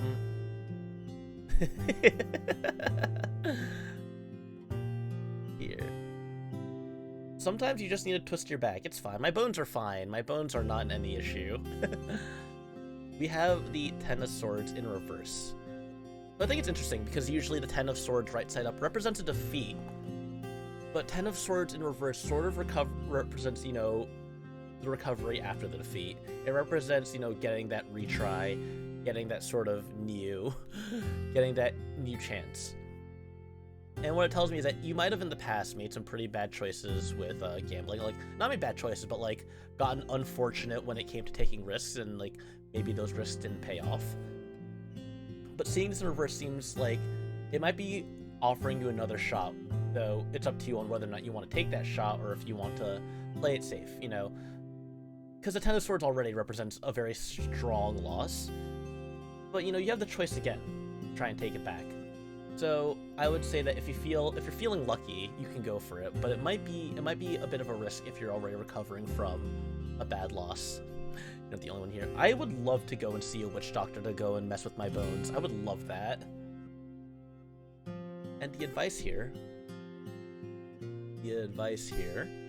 is another sword. We have 4 swords in this reading, which definitely talks about how a lot of the issues here, a lot of the reading, takes place in the mind. That there's a lot of things in your thoughts that you have to sort through, I think, moving forward into this year. So the Knight of Swords is a card that represents taking action, you know, especially if this is you, if this knight represents you. If we look at how the overall fortune represents the Emperor, and if we look at you as a Knight of Swords, it's this idea that, you know, if there's a changing of hands, if there's, you know, a switch in how things are running where you're at right now, this might be your chance to sort of, you know, take an opportunity to put yourself out there, to, you know, let yourself be heard, or make moves based on how things are changing. But also just to make sure that, you know, you keep a very clear mind, keep a very sharp and pointed mind about you as you continue to, you know, make your decisions. I don't even have old bones. Look, bones just crack normally. That's not like a weird thing. Even like kids will crack their knuckles all the time. That's not strange. That's just a normal thing. It's not out of the ordinary or weird or anything. I can just punch my fists together and do that. It's fine. There's nothing wrong with cracking your bones. Get rid of your bones easy. Just become a slime man. Slime man. Slime man. Slime man. Just become ooze. Just become like hazmat. Alright, let's see. So next up we have Kotomi. We have Pecan. The sound of bone cracking is air escaping from between your bones. Don't need to ask me twice to exterminate skeleton in the vicinity. And then I cast Expel. I mean, Bone or Jones just commented in chat. Don't be coming after his kind just because someone was talking about Bones. We don't need to try to exterminate Jones. I feel like if I tried to exterminate him, he would just ignite me on the spot, actually. I don't know. I feel like if I try to come at Jones, like there's some VTubers that I am not afraid to fight, and I think I would definitely like not be afraid to fight most VTubers, but there's like a long list, or like not a long list. There's like certain VTubers who I feel like if I tried to approach them, it'd be like doing like a low-level challenge boss fight, right? Like it'd be winnable. I could definitely take them, but like I would also have a hard time. No, the list isn't long. It's like, who would I be afraid to tackle in a fight? Jones? Congo?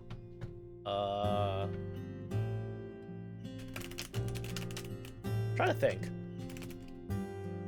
And, like, the thing is, like, with Congo, too, Congo would at least give me a chance. Congo would be like, "Ho, come at me, Mr. Elliot Ambers. Ho, give it a go. Give it your best shot." And then, like, I would do something. Jen, you shut the fuck up. I would say I'm not taking that from a Walmart employee, but then I realized that Walmart employees literally have, like... It's like that one image where it's, like, Black Friday shoppers, and, like, the guy gets, like, bitten by a kid on the thigh, and he just pepper sprays them. Like, retail employees? Those people do not have anything to fear. Like, you guys are working on the hardest days. With some of, like, the most, like, non-human of people. I'm like 2'1" because I don't have legs. When it comes to retail, Waffle House employees, that Waffle House video, it came up on Denny's last night, actually. We were talking about just Waffle House employees and fighting. Like, they got, when you're a Waffle House employee working down there, like, you do not engage in combat with them. You do not. They have nothing, like, it's like one of my favorite League of Legends quotes. It's, never trust a man who has nothing to lose. They're working at Waffle House. You are not winning that fight. They're beating you and taking prize money as if it was like Pokemon. Hi, Katie. Welcome. Yeah, that's my favorite quote from, oh, topical that you're here, the Waffle House fight.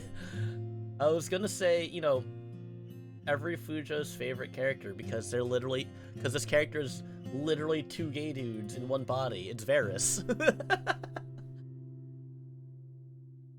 How's that one Dragon Ball Z comic go? That one edit's like, my pronouns are they, them. Not because I'm non-binary, but because I'm literally two people.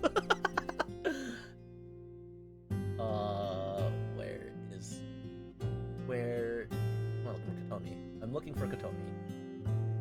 I'm going to add her. I feel like I've been stuck on this list for a bit.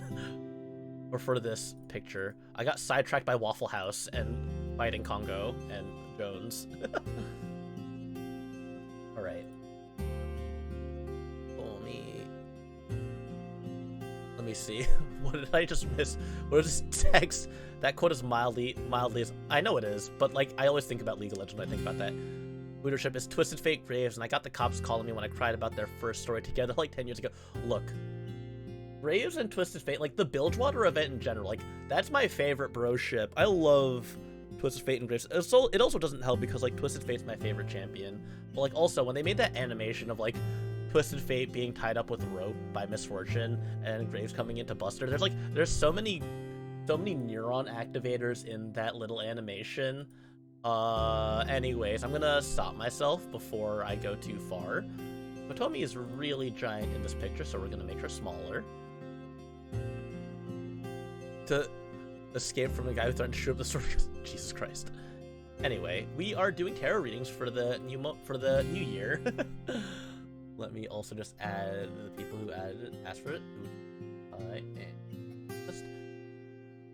This is really Sisyphean. I don't think there's a better word to describe this. This is a very Sisyphean task where every time I keep on adding to the list, or removing from the list, I keep on adding more after I remove one. Yes. You can see there's some people's names that you might recognize in the now reading list. So, we are reading for Kotomi next. The Goat Girl. The Goat Hag, as she calls herself. Let's see. Yeah, the spread is specifically a year-long reading. Just how the year's gonna go in different aspects of your life, and some advice for it. I stole this reading style from Mio from Hololive. She did it for a bunch of Holo members, like, years ago. I don't know if she still does readings like this. Fuck it, Wonky mode. Ah! And you.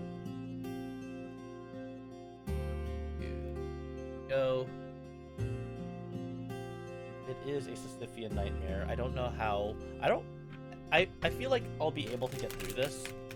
Yeah, you didn't miss your reading. You are actually not too many readings away. I don't know how many readings I've done so far, actually. 1, 2, 3, 4, 5, 6, 7. I think I'm keeping on my pace of 15 minutes per reading, so we're going at a pretty decent pace, I think. I think this is gonna be like a 4-hour, 5-hour stream. Chun Yu, this is gonna be a 2-day long stream, by the way. I'm gonna do some today, I'm gonna do some tomorrow. I'm probably gonna stop later. Yeah, you can redeem it. It's just I have a long list to go through, obviously, as you can see. But I am gonna go through everyone on stream. Like, God, time be damned. Okay. How long a reading is? Yeah, no. It's just, these readings have just been regularly 15 minutes long, approximately. Let's see. So now we have the Page of Swords.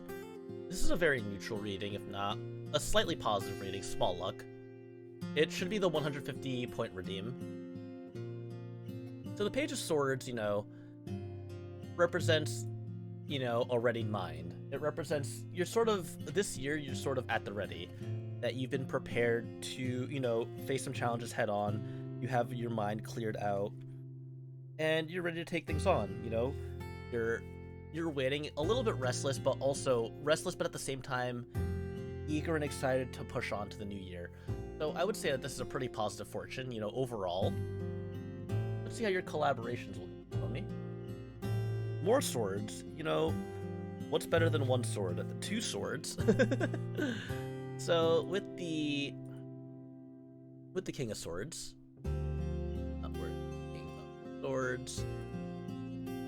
the King of Swords in reverse.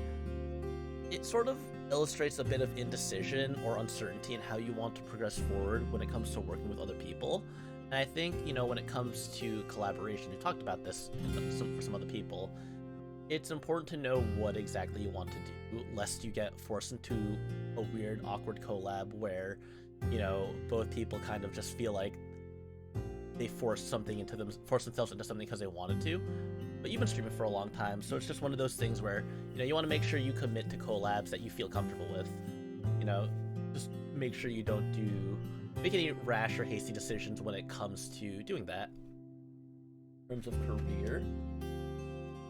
Okay, in terms of your career, we have, are you the High Priestess?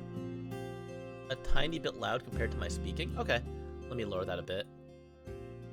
So then, in terms of career, I only have it based on the audio mixer, but there are points in the time where the song gets a bit louder, so I get that. Yeah. So the career path we have, it's the High Priestess, which I actually didn't edit that, did I? No, I didn't. I did. It's the High Priestess, which gives me the sense that... I'm trying to not knock cards off my table, please. It's a very insightful card. It's a card that represents, you know, intuition and knowing, you know, that sort of like the subconscious, you know, being aware and having that sort of like womanly intuition that, you know, what it is that you do, what it is that you do for your career is something that you feel, you know, if there's some way that you're supposed to move forward in your career, that you sort of have an idea on what you want to do. That if you just sort of trust your instinct, trust your guts, it'll be the right choice that you make. So make sure that you sort of, you know, believe in your intuition when it comes to, you know, the work that you do, whether it's for your career, for your streaming career. In terms of health, we have a pretty nice tiding here. We have the Knight of Wands. Overall, I would say that the Knight of Wands in the health position represents that, you know, your health is going well, and if it isn't going well, that you'll be able to push through it with little issue. Very, you know, it's a very active card, a very mobilized card. There's not much to say there, just, you know, keep on trucking through, and it seems like any hardships that comes with your health might be ones that you'll be able to push through without too much difficulty. In terms of money, I have another wand actually. This is a very court card heavy. It's just all people here. Let's see, we have the Queen of Wands. When it comes to money, again, I would sort of represent the Queen as yourself. So I guess sometimes people will represent even like the cards like the Priestess and some of those major arcana as themselves as well. But The Queen of Wands here, you know, again, they're a symbol of stability. They're a sign of, you know, inspiration, being grounded and down to earth. And in terms of money, it seems that, you know, the Queen of Wands in this position represents that sort of growth.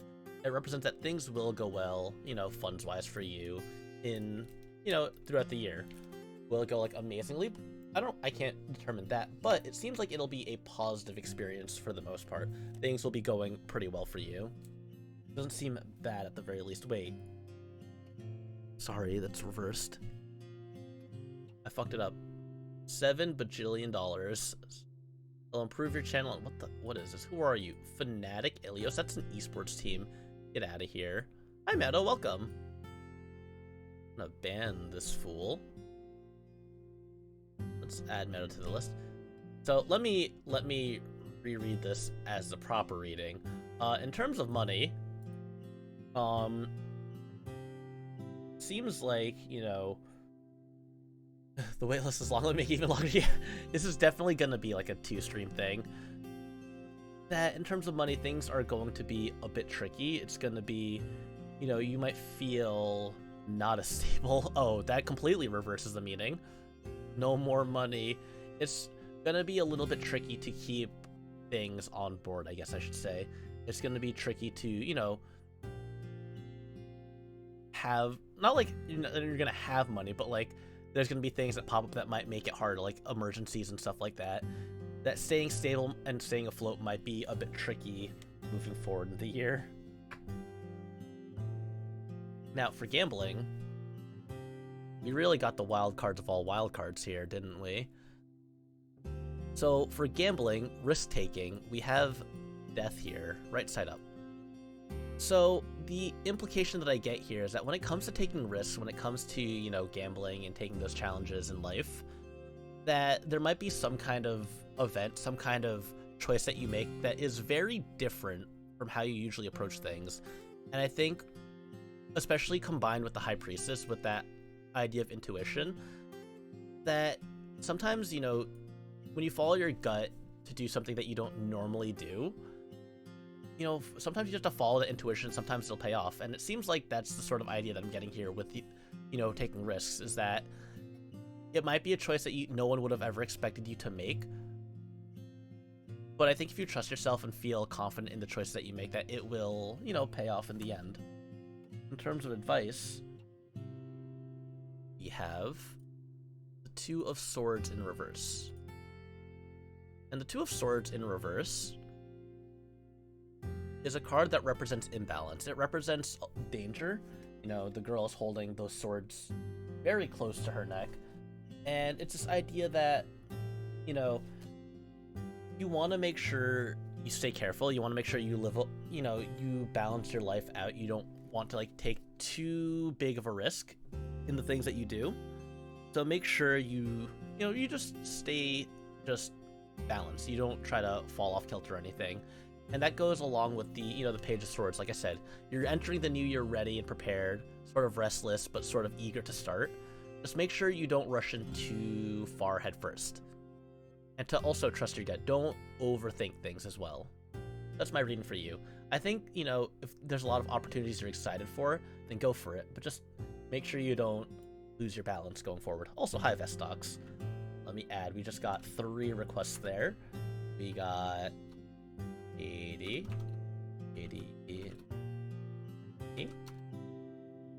and then we got Medocadon, and we got Vestox. Check out this list. It got longer. This is like how Paper Bag has that queue of like 400 doodles, except we're not that close yet. We're not that close. But seeing this text get smaller and smaller to the point where it's almost unreadable is a lot. It's a bit. Queue never ends. Evening of Voomfy. Alright, let's go and get Pecan in here now. Pecan, who said, I've never had a fortune reading done for me before. And then I go and link her. I was like, Pecan, you literally were the fourth person that I read for. I was at 300 something. Ooh. A little less Sisyphean. I'm gonna drink some of that. I'm gonna get some liquid. Han just changed her icon, like, within the past 5 minutes, I'm pretty sure. Save this. You cat, someone you've never met. Now you're just somebody that I used to know. But you didn't have to cut me off. I can't think of that song without thinking like the sped up weird version of it. Do you want to be friends? When's? Let me change that. Look at that pecan. Funny talisman. Let's see. Let's close this up. Boop, boop, boop, boop, boop, boop. And let's shuffle the deck for Pecan Sand. Are you talking about the version that goes over? Yeah, that one, that one. Thank you, Floop, for clarifying. I hear the PTX cover that song. Yeah, me too now. Like, I don't hear the original in my head anymore. Wait, PTX, is that Pentatonics? Plague Maker 0. Welcome. Yes, tarot cards. Carrot cards for the year of the carrots. Carrot. I'm still like thrown. I like always forget that Pentatonics exists, and then someone's like, "Hey, did you hear that Pentatonics covered Pretender by Official Hige Dandism?" And it's like this incredibly American band just like doing this a cappella version of a J-pop song. I'm like, what the fuck just happened? That song slaps though. That song is so good. I love Karate. Like the Pentatonics cover of Pretender is actually like a really good. Yeah, I don't know how they are still making music. They're just immortal, I think, I'm pretty sure. Or maybe, like, Pentatonics is just a title passed down, you know? Maybe they've gotten a new member. Okay, to be fair, Zia, a decade of making music isn't, like, the weirdest thing, all things considered. Oh, they replaced their bass. There they go. They replaced a member. Like, some bands have been going on for, like, decades. 1 decade isn't, like, that crazy. But I guess, like, when it comes to, like, internet time, it's a long time. I don't know. Postmodern Jukebox is still doing music, and I think they started in, like, the early 2010s, so I think they've been going for more than a decade as well. Taylor Swift, I don't know if she's, like, 20... I love Carrot Tay. I don't know if Taylor Swift's been going for 20 years in music. Hexatonic when? No, let's use the other prefix for 6, not hex. Hex is a whack 6 prefix. Or like the other prefix for 6 numbers. Let's go, Floop! Sexatonic. Triple Q and Neil Cierga. Don't remind me that the Ultimate Showdown of Ultimate Destiny came out like about 17 years ago at this point. That's actually just too much for my heart to handle. Oh, Taylor Swift is close to 20 years. Jesus Christ. That's weird. That's so weird. TSO has been running for ages. Why do I feel like I should know what TSO stands for? I really wish they had called them sex bugs instead of hex bugs. What are hex bugs? I love money. Oh, Trans-Siberian Orchestra. Right. If it makes you feel worse, I heard the Ultimate Showdown. You mean you heard it first within the past 2 years? I mean, that's not weird, because the Ultimate Showdown was really something that was popular in, like, the 2000s. Like, the mid-2000s. Hexbox Resume. Oh, okay. I don't think I've ever heard of those. I think that avoided my, my periphery as kids were getting older. Some of the kid things get, like, I see in schools, but not everything. I don't think I could recognize what a hex bug is. Anyway, let's do Pecan's reading. So, Pecan, let's see how her year's gonna go. Oh, massive dub. Big dub for the Jiangxi. It's... What we have here is a 5 of Swords, which is like one of those, like, I wouldn't say this is like great luck. I would say it's good luck. Pecan's gonna take some dubs this year at the expense of other people, which, bad luck for them. Good luck for, good luck for the, for her. So, Pecan's gonna clown on some kids. That's gonna be her year. In terms of collaboration, we have the Star in reverse. So the Star, where are you? So, again, we saw this earlier, but the Star in Reverse is very much a card that highlights like uncertainty, things not going particularly correctly, sort of like a test of faith. And, I see this with collaboration, this idea that, maybe you end up going into a collaboration, ends up being like harder than you expect it to be. Like you think you're gonna mesh with them, like maybe it's like someone that you enjoy like doing stuff with, but you do the collab and you sort of like kind of question your connection to them afterwards, or just like it might be something that happens multiple times. Try not to admit want to help. Yeah, I'll try not to, Magic. I hope you have a nice day as you lurk around here, though. So yeah, it seems like, with collaborations, things might be rough. You might feel like, kind of like a test of faith, kind of like, your belief in someone might be tested based on how some collabs go.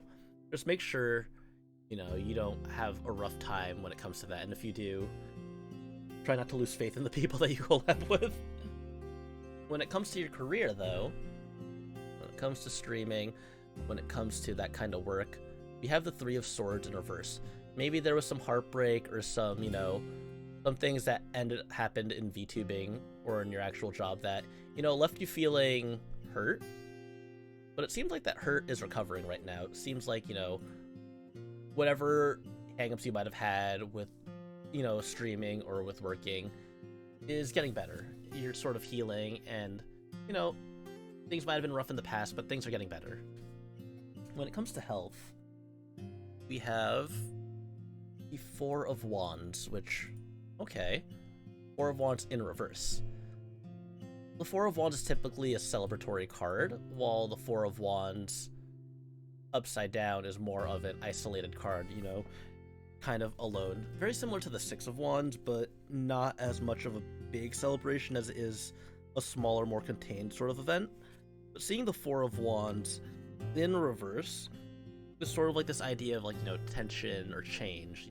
Things aren't as stable as they were in the past.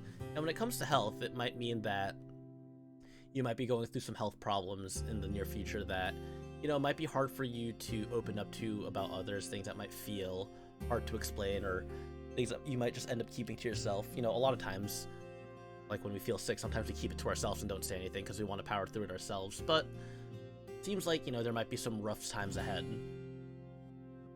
Potentially. Not like deathly rough, but just like minor road bumps. When it comes to money, when it comes to finances and funds, it looks like we have a pretty positive card here in the Chariot. If I could just find the letter C in the alphabet. And the Chariot, let's get this right side up. Chariot represents, moving forward with your goals. It represents that ambition, and you're taking a hold of what it is that you want to do. When it comes to earning that money, when it comes to earning that cheddar, that you want to, or you'll be able to sort of, move forward, which I think is a very good pair with the Three of Swords in reverse. That whatever hangups that you had, whatever pain that you had to deal with in the past when it came to your career, now that you've moved past it, you're able to sort of take control of the situation that you're in a more positive way, that you're able to, take the reins of the action here. That leads me to risk-taking, which, okay, I said in one of the previous readings that we had the wild card to end all wild cards, but no, this is the wild card to end all wild cards, because it's literally what we call the wild card in tarot. It is, as you could probably guess at this point, all the fanfare, the Fool, which I think is like the funniest thing to get on a gambling section. I think getting the Fool on the spot referencing gambling is really funny, because it tells me that in regards to risk-taking, in regards to taking risks and doing that kind of stuff, kind of just go apeshit. Just, you have unlimited possibilities, right? That anything can happen. It very much is saying that the risks you take, the gambles that you take, can go any way possible. It could go really good, it could go really bad, which typically seems like a warning, but at the same time, if you really like the idea of fucking around and finding out, then you are fully 100% encouraged to fuck around and find out, and the Fool is encouraging you to do so. So, gambling and risk-taking, there's no predicting this. It can be whatever. So best of luck with that. There are infinite possibilities there. But the advice here that we have seems to be telling you, after you have your victories in this year, rest up. You know, you don't want to push yourself too hard, right? You have these victories that are represented here, and, you know, you're taking the lead, taking charge in what it is that you're going to do to sort of get money. But you don't want to push yourself too far, you know, you don't want to, like, overextend yourself. You want to make sure that you leave time to rest and relax as well. So that is my reading for you. It seems pretty positive. It seems like there's victories there, but you also don't want to push things too hard and end up overextending yourself, overexerting yourself to a point where you might end up losing things. Just be a bit more conservative when you need to. All right. So now you can remove a name from the list without adding one. Crazy. That's insane. We can actually make the text bigger. Slightly. Also, what are these? Oh, wait, no. I think I have seen Hexbugs before. I see them in my DMs. No, yeah, I think I've seen these before. I don't think I've ever seen a kid play with them, but I've definitely seen the commercial for them. They look funny. They look like when they were trying to make toys that sort of... I guess they've always, like, track building toys have always been, like, a popular thing, but something about, like, Hexbugs seem like it's, like, more focused on, like, the STEM technology connecting things. I haven't seen Nezu get nay-nayed on. Yes. Nezu has never gotten a reading from me, so he's interested in how he's going to make billions next year. Some people were saying that they haven't gotten readings from me, but I feel like I've done a reading for Nezu before, but I could be wrong, but I feel like I have. I feel like I've done a reading. It might not have been archived, but I feel like I've gotten a reading from him, done a reading for him. I could be wrong, though. I feel like I've done at least one for Nezu, though. Let me shuffle this. Xbox have light sound sensors, so they're smarter when they... Yeah, no, that makes sense. Yeah. I know a lot of toys, like, it's like sort of that way to get kids to thinking about, like, logic and, you know, building blocks in a way that has them understand, like, you know, code and logic and that kind of stuff, understanding, like, rules when it comes to that kind of technology. And like how like code.org is a website that exists for kids to like very simply understand like the basics of Java. We've not had a reading before new here. I don't think I've ever had a reading before. Yeah, I know a lot of people in my comments did say that they're having their readings for the first time ever. I think that's neat. You know, sometimes it's fun to just see what someone says about your future. Am I using my bougie tarot cards? I'm using the gold deck right now. I'm not using the other deck that I had, the Ethereal Visions one. Because, I don't know, the Rider-Waite, I feel like for the new year, seems correct. For the most part, I'll be using the Ethereal Visions deck, though. I also didn't want to have to deal with the two other cards that don't exist in the Rider-Waite deck, the Well and the Artist.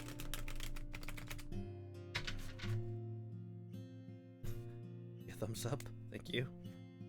Alright, so, Nezu, God, I love this icon so much. Yeah, I mean, I've interpreted those cards before. It's weird. There are tarot card patches. The list updates in real time, Thunderbird, so there's 1, 2, 3, 4, 5, 6, 7, 8, 9, 10, 11, 12, 13 up to you. No happy squirrel card. Isn't that from The Simpsons? I feel like that's a Simpsons reference. Happy squirrel. The happy squirrel, yeah.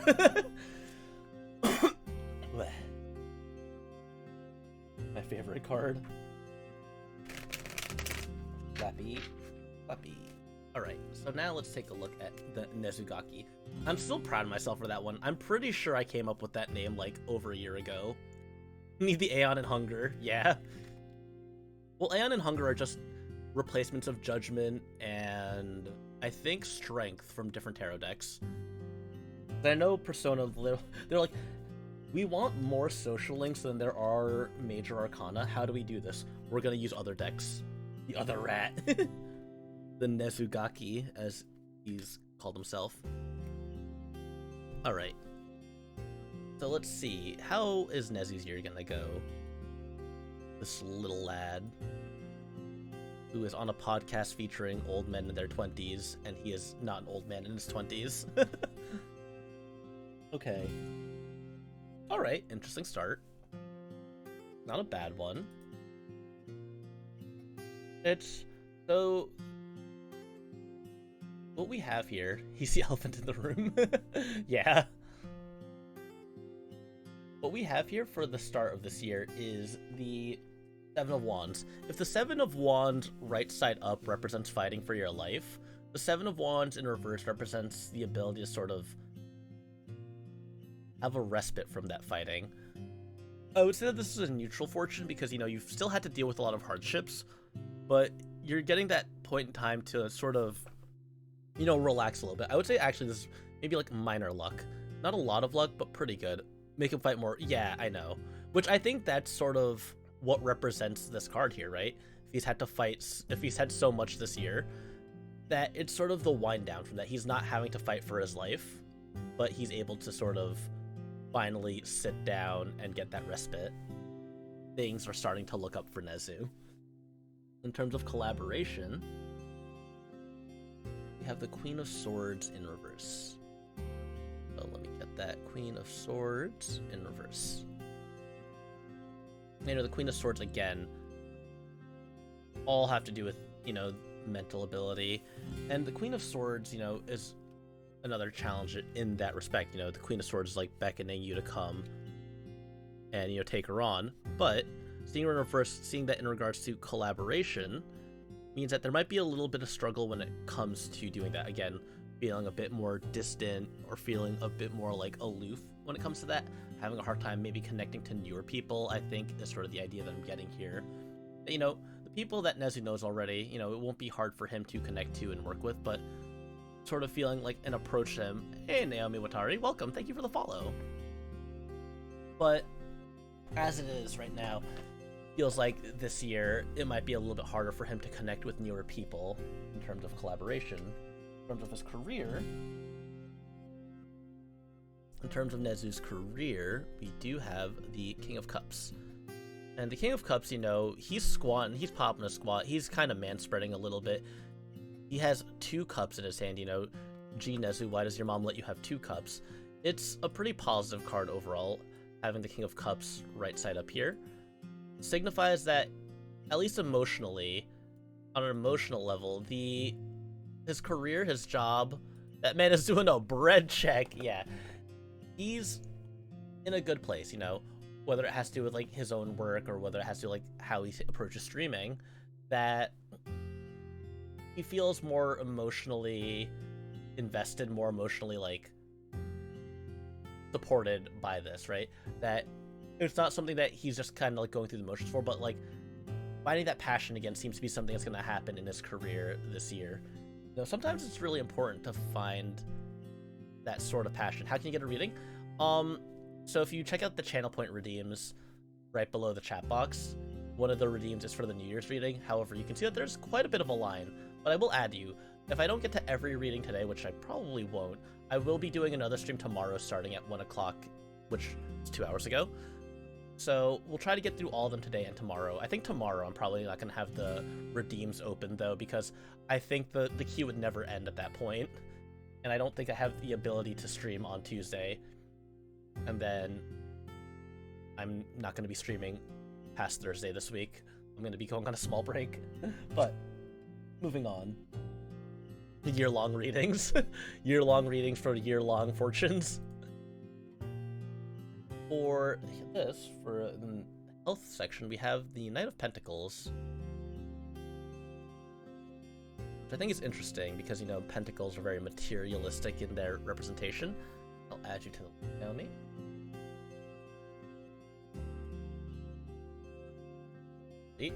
I'll add you to the list once I'm done with Nezu's reading.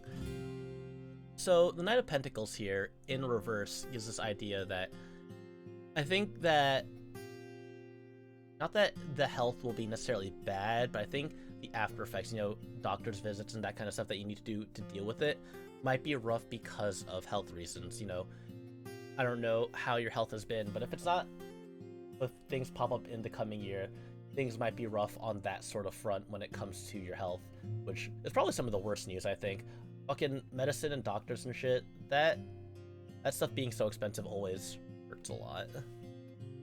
But in terms of money, which seems to go pretty hand in hand with the career. These are pretty closely related, and usually they can tell a story when we combine these two together. You know, if you're finding a lot of emotional satisfaction from, you know, your career, what I get here is that when it comes to money, that you're sort of in this position where you're sort of taking out on like in a kind of apprenticeship position. You're like working with some kind of a mentor who's been sort of guiding you to work better. And I think, you know, if you have someone guiding you and someone supporting you in the new work that you're doing, that it really does help to make your career feel that more satisfying.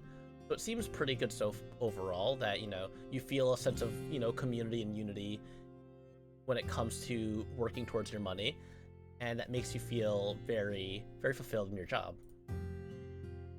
That's not what card 6 is. Card 6 is, let's flip it over. It is the Hermit. We haven't seen this since the start, I don't think. We haven't seen it since the start of the stream. But the Hermit in reverse. So the Hermit, again, is a card of, you know, like, self-discovery and isolation. Just stretch. Thank you for reminding me to stretch myself out, because it's already 2 hours in.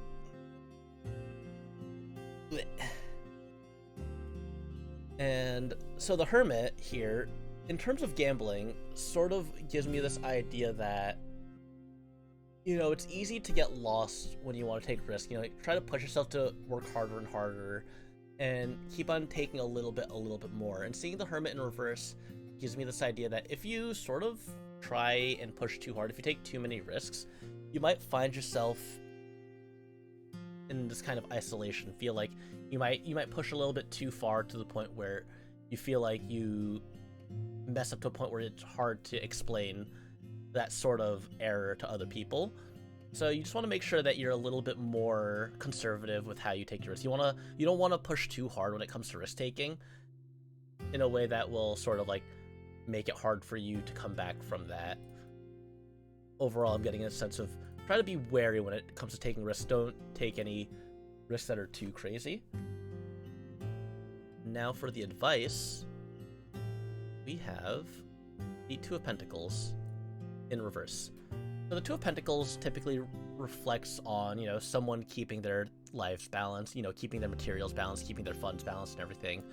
But seeing that in reverse is interesting, especially when we compound it with the risk taking from the previous section, and say that sometimes you might need to be a little off balance in order to, you know, make things work the way they do. Again, like I said, you don't want to push your gambling, your risk taking too far, but taking a couple of risks in moderation might be able to help you, you know, achieve your goals faster or in a more effective way than not taking risks. So make sure you get your rest, you know, take that reprieve that you have from the fighting that you've been doing in the past year, and don't be too afraid to take risks going forward. Just make sure that those risks are calculated and make sure that those risks aren't, you know, you don't overindulge in the risk taking. You know, it's like playing a game of Salty Bet and then you bet it all on like anime, but then the opponent was DBZ, so then it's just like, well, that guy had a sword, so I didn't win anyway. This joke definitely goes over most people's heads, but I don't think it goes over Nezu's head, and that's what counts. At least, I don't think Nezu's too much of a zoomer to not know what Salty Bet is. He plays fighting games, so he'll get it. Anyway, Chiclet is up next. Then we have Zia, Enjo, and Floop. And then that... Oh, wow, we only have 4 readings left, and then that gets us through all the readings that were requested on Twitter. That's not too bad. We'll go through these, then... Actually, let's see. That was 13 readings, and it's been about 2 hours. I'm going to take another quick idle break, and then we're going to finish these. And we'll probably do a little bit more. Maybe we'll probably get up to... We'll get up to 16 readings today or so. I'll be right back. Don't go anywhere, but if you do, then then that's okay too. Sometimes you have busy lives. But I'll see you in a short moment.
Don't call me that.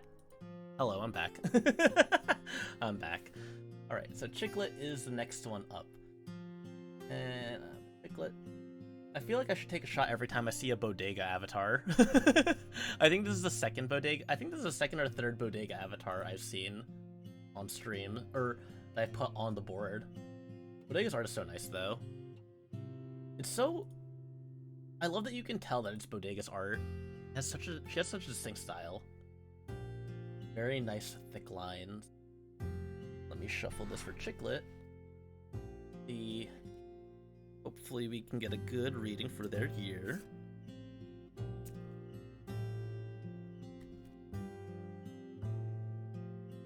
So then... There we go. For Chicklet. Then put this out. I like that the black background also blends in with the board. I was so smart for this layout. I think this layout is really nice for tarot reading.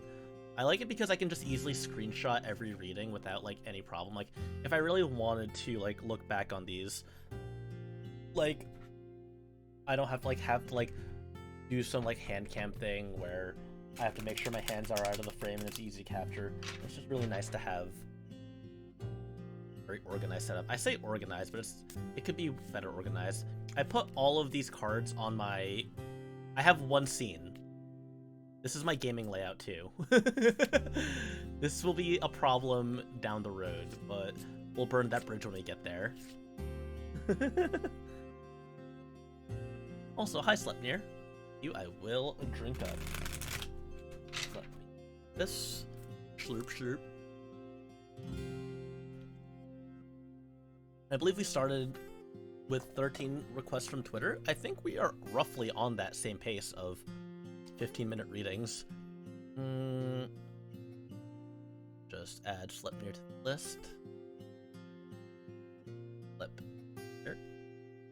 And let's see, what do the cards say about Chicklet? 1, 2, 3, 4, 5, 6, 7. Let's see.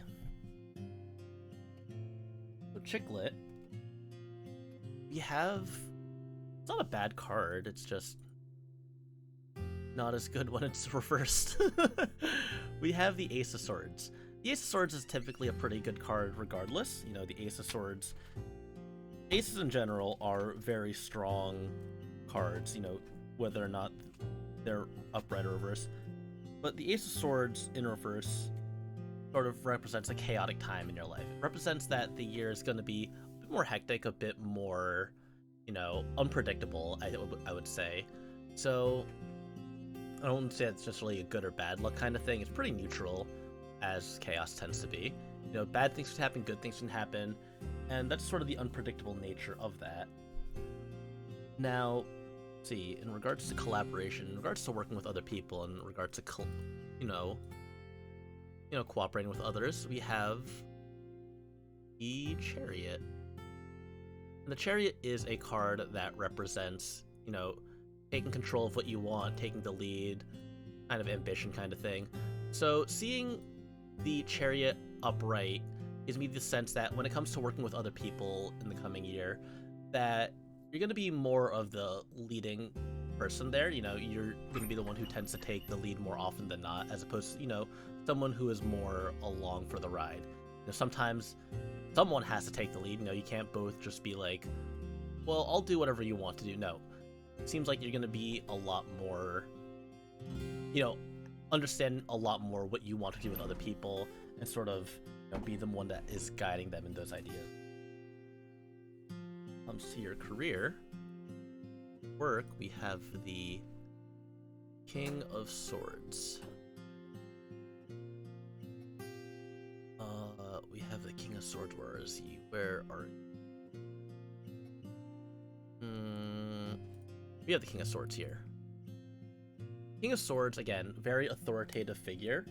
You know, it tells me that there might be someone that you have to look towards, you know, when it comes to your career, that basically will be sort of guiding you and making sure that you're staying on the right track.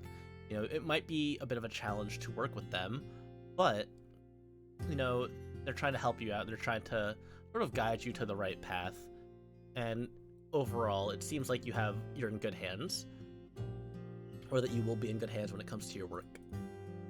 And when it comes to health, well, when it comes to health, we have the 8 of Pentacles in reverse. So the 8 of Pentacles right side up is sort of this idea of, mastering your craft, being, good at it, constantly toiling away to be perfect at what it is that you do. But in reverse here, seeing it for health means that, you might have sort of gotten lax with taking care of yourself. You might end up forgetting to properly, keep on with like what it is that you're supposed to do to keep your health up. And sometimes, it's easy to fall into habits or fall out of habits that are supposed to be there, to keep up your health. So just make sure that as you are going through the year that you don't forget to take care of yourself. You don't forget to do, the basic simple things that we have to do to stay in good health. Sometimes, it's easy to let things fall to the wayside. Make sure you don't let that drop in your busy life. For money, I've seen this before already, but the 3 of Cups right side up. It's a card of unity, a card that tells me that, in terms of, making money, which I think it's interesting because with collaboration, career, and money, these all have to do with, you taking charge, you being able to, follow along with someone, and this sort of idea of working together leads to, a pretty good success. It leads to a nice outcome with you and other people, and I think that's a good thing, that it all sort of meshes together, despite, the chaotic nature of the year coming in. For risk-taking, we have the Sun. And the Sun, while also a deadly laser, the Sun, the tarot card, is a very positive card. It's a very happy card. It's a card that represents bright skies ahead. Seeing it in the gambling position tells me that it might not be a bad idea to take risks where you can, that the risks that you take will have a very good chance of paying off, and especially with the chaotic nature of the year that could be coming in. Sometimes just throwing in a little bit more chaos might not be the worst idea. Sometimes throwing in a little bit more of those risk-taking, that gambling, might help to push you further. And I would say that it seems like a very positive thing to do right now, to take more risks this year, as opposed to, being a bit more wary and conservative. Now with the advice, we are left with the 9 of Cups in reverse. We've also seen before Bill Wirtz reference in my VTuber stream. Yeah, everyone has seen the history of Japan or history of the world. They're pretty good. They're pretty easy, low-hanging fruit references to make. But yeah, the 9 of Cups in reverse.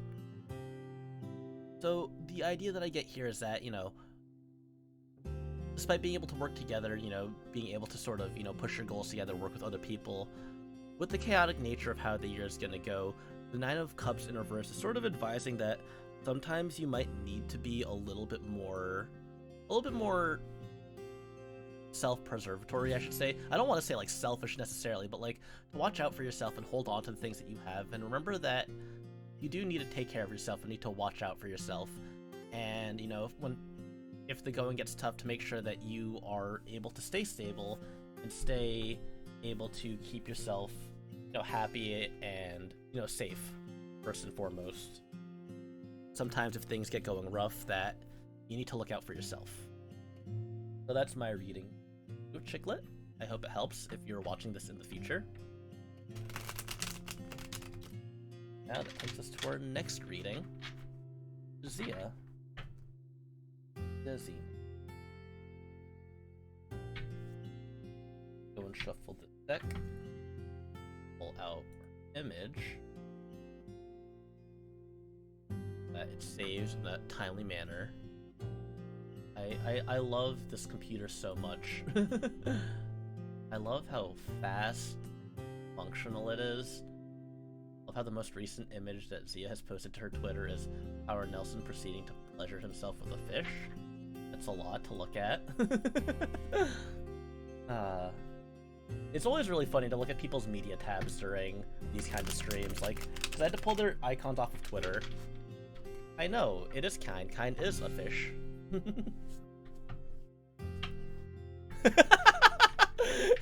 With the kind Pecco. Very good instant response frame 1. I like that. Really good slapstick gag. I think the timing was pretty impeccable.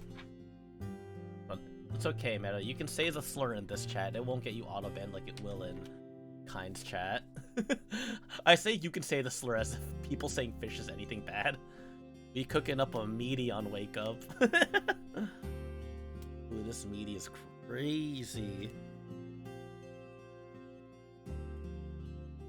The idea of a meaty is always funny to me, because it's like someone's getting up and they immediately get like sucker punched down to the ground again. You don't get, oh right. Immunity.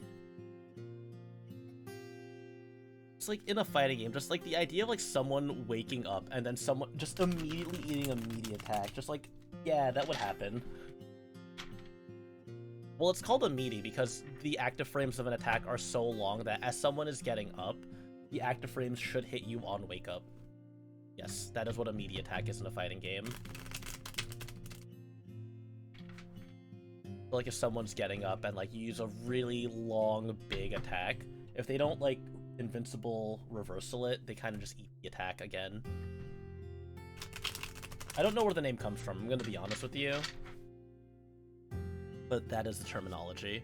Anyway, shuffle this deck up, and let's see what the new year will bring for Zia.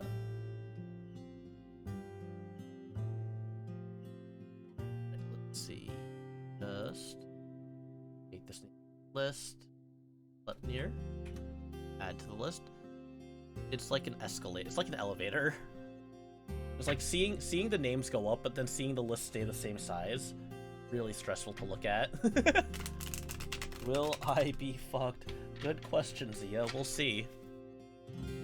Meaty, yeah. I mean, in terms of fighting games, I guess that's probably it. Like, because it's like a big attack, a big hitbox. It doesn't even have to be a big hitbox as much as it has to be like a long attack.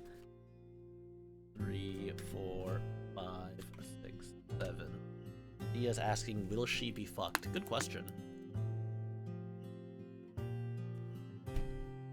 Anyway, we start the year off. I don't know how to take this one.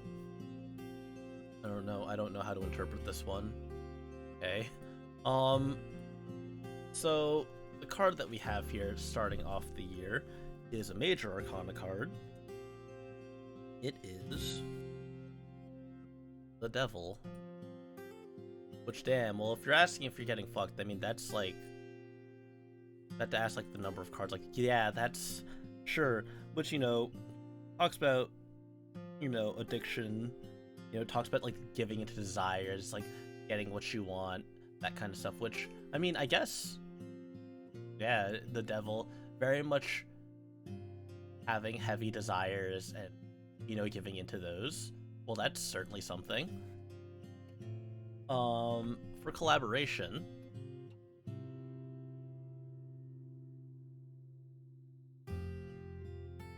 For collaboration, we have... For collaboration, you know, working with other people, we have...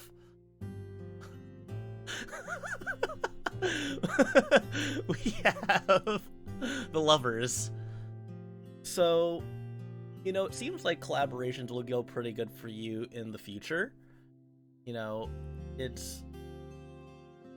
I think the relationships that you have with you and your friends seem like it'll make for very smooth collaborations going forward into the new year. It's very interesting to see like the two parallel cards coming one after another. I don't think I've ever seen that before. I don't think I've ever seen the Devil and the Lovers in the same reading, or if I have, it's probably been like once or twice. But it is what it is. Anyways, in terms of career, it seems like at some point you might have been fighting for your life, for your work, but it seems like, just like what we saw with Nezu's reading, get the fuck back here. Hey. Stop sliding off my table. There we go. Please. Please. it's more of a moment of respite. Things might have been rough for you in the past. It might have felt like you were facing a lot of challenges when it came to your work. But moving forward into the year, it seems like you'll have more of a time to sort of, not relax, but like sort of find a respite from all the struggles that you were facing when it came to work in your career. So it's more of like a relaxed point in time, I guess. When it comes with health, when it comes to your health, we have another interesting card. We have a lot of major arcana showing up right now. Almost half the cards. Definitely means it's more of a stronger reading. But we have the Fool in reverse, which indicates that, you know, your health can go any which way. And like either way, right side up, upside down. It's hard to really determine like the differences in infinite possibilities in right side up or upside down in terms of health. But it's this idea that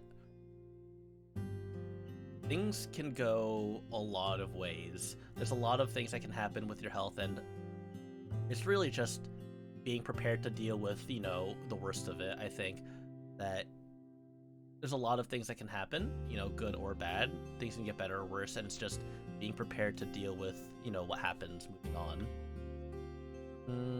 Wow. That is a lot of major arcana. Or in terms of money, we have the... Where are you? Why do you take so long to load? We have the High Priestess. I mean, it seems okay for the most part. She's the main character. We have the High Priestess here in reverse. So, you know, High Priestess typically represents a lot of clarity, a lot of intuition, and knowing things. But seeing this in the reverse position for money seems like there's a lot of uncertainty going forward when it comes to the sort of finances ahead. That, you know, when it comes to the career, there's a bit of a respite, but maybe because of that respite, it's hard to know really the security, you know, see things clear enough about how things will go in terms of, you know, finances and money, material value, and that kind of stuff. Now, when it comes to gambling, taking risks, seems that we have something a bit more positive. We have the Ten of Cups right side up.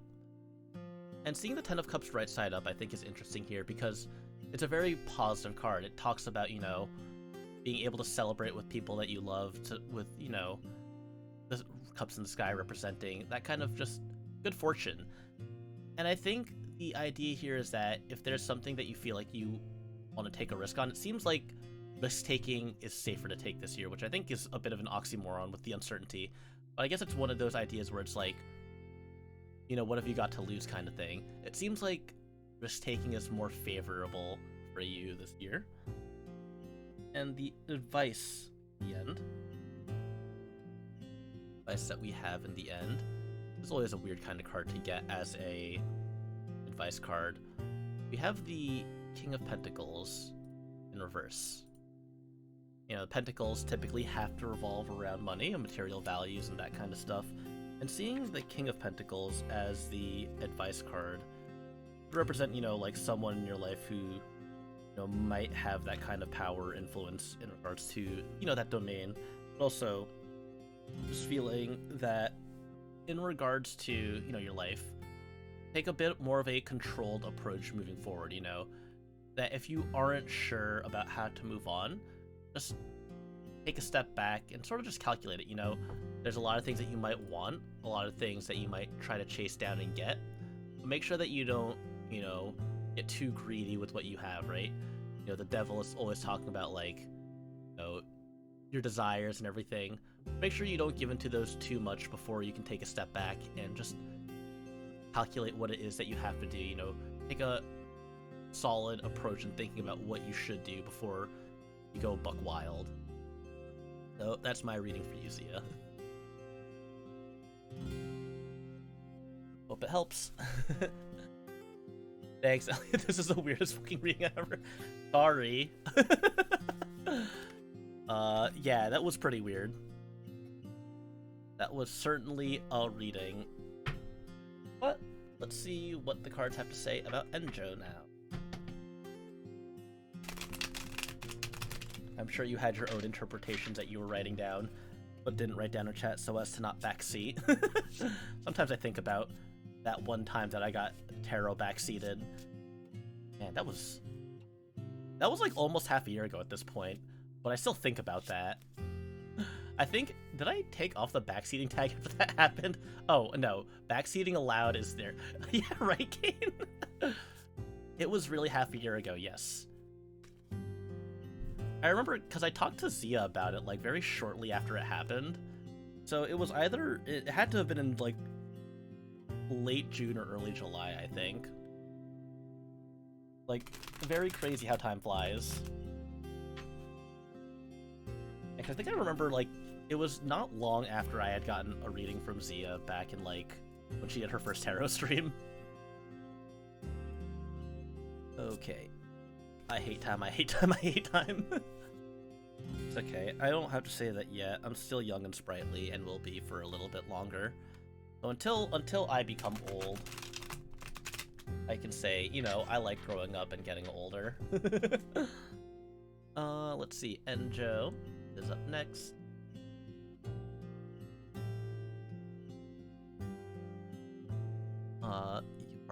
What the fuck is wrong with you guys? I'm not even in my 30s yet.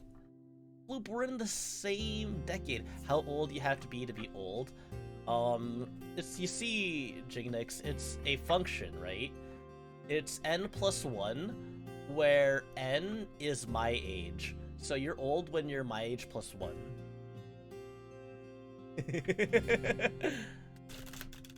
Old here is a state of mind, exactly.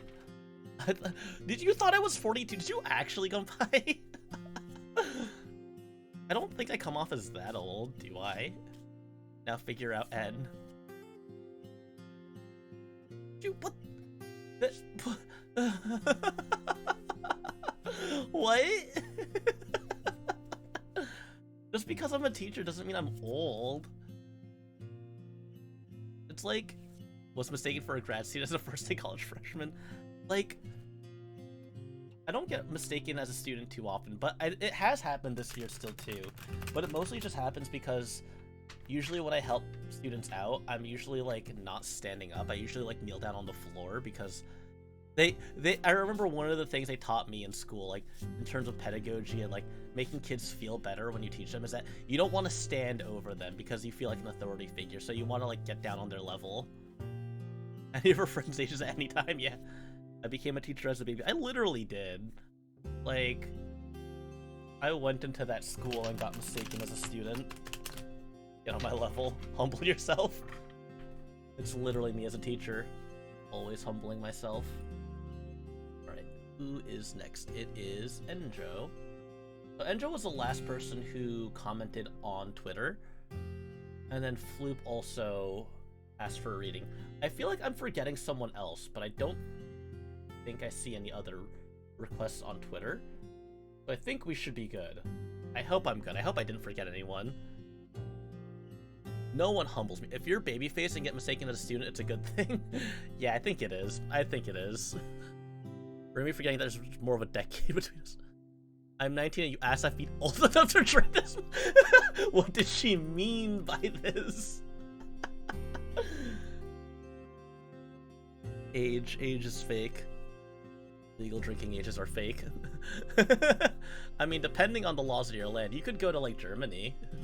You go to like Germany or Canada. I know one of my seniors, on her 18th birthday, she was like, yeah, I'm gonna go to the Dominican Republic so I can drink on my birthday. And I was like, okay, have fun.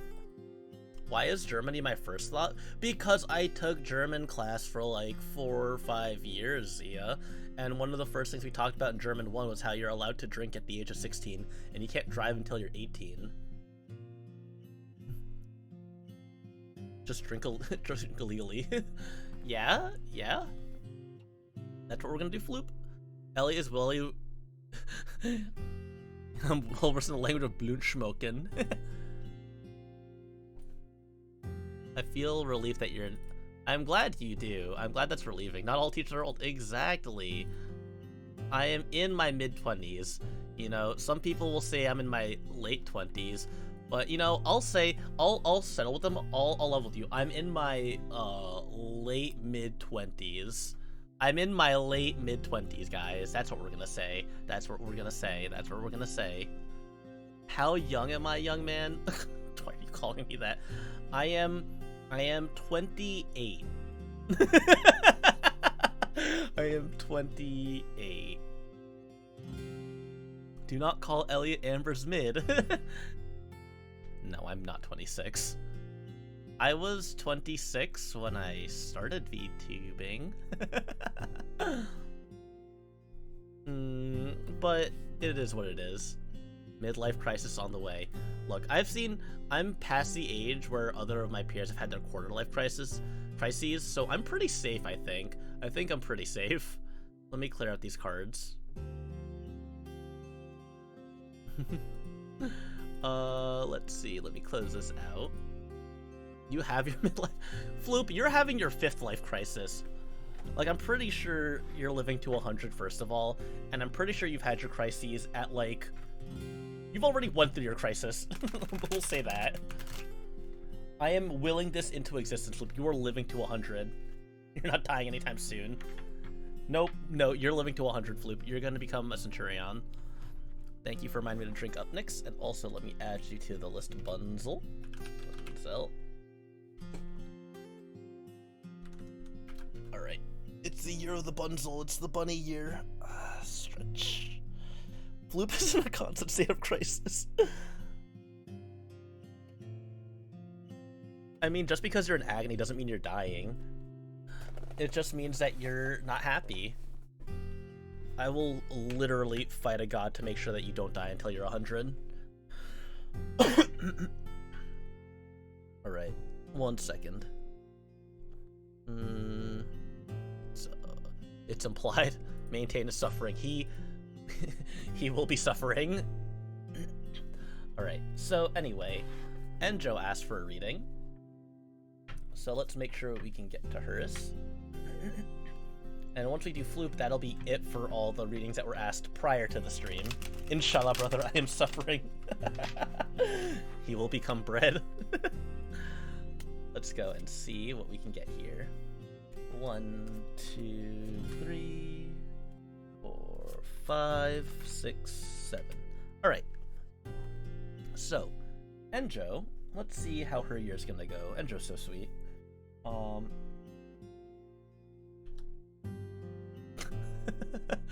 I love when I like get super excited to give someone a reading and then you just get one of these cards and then you're like, oh, I'm so sorry, I fucked up everything. Please don't be mad at me, please.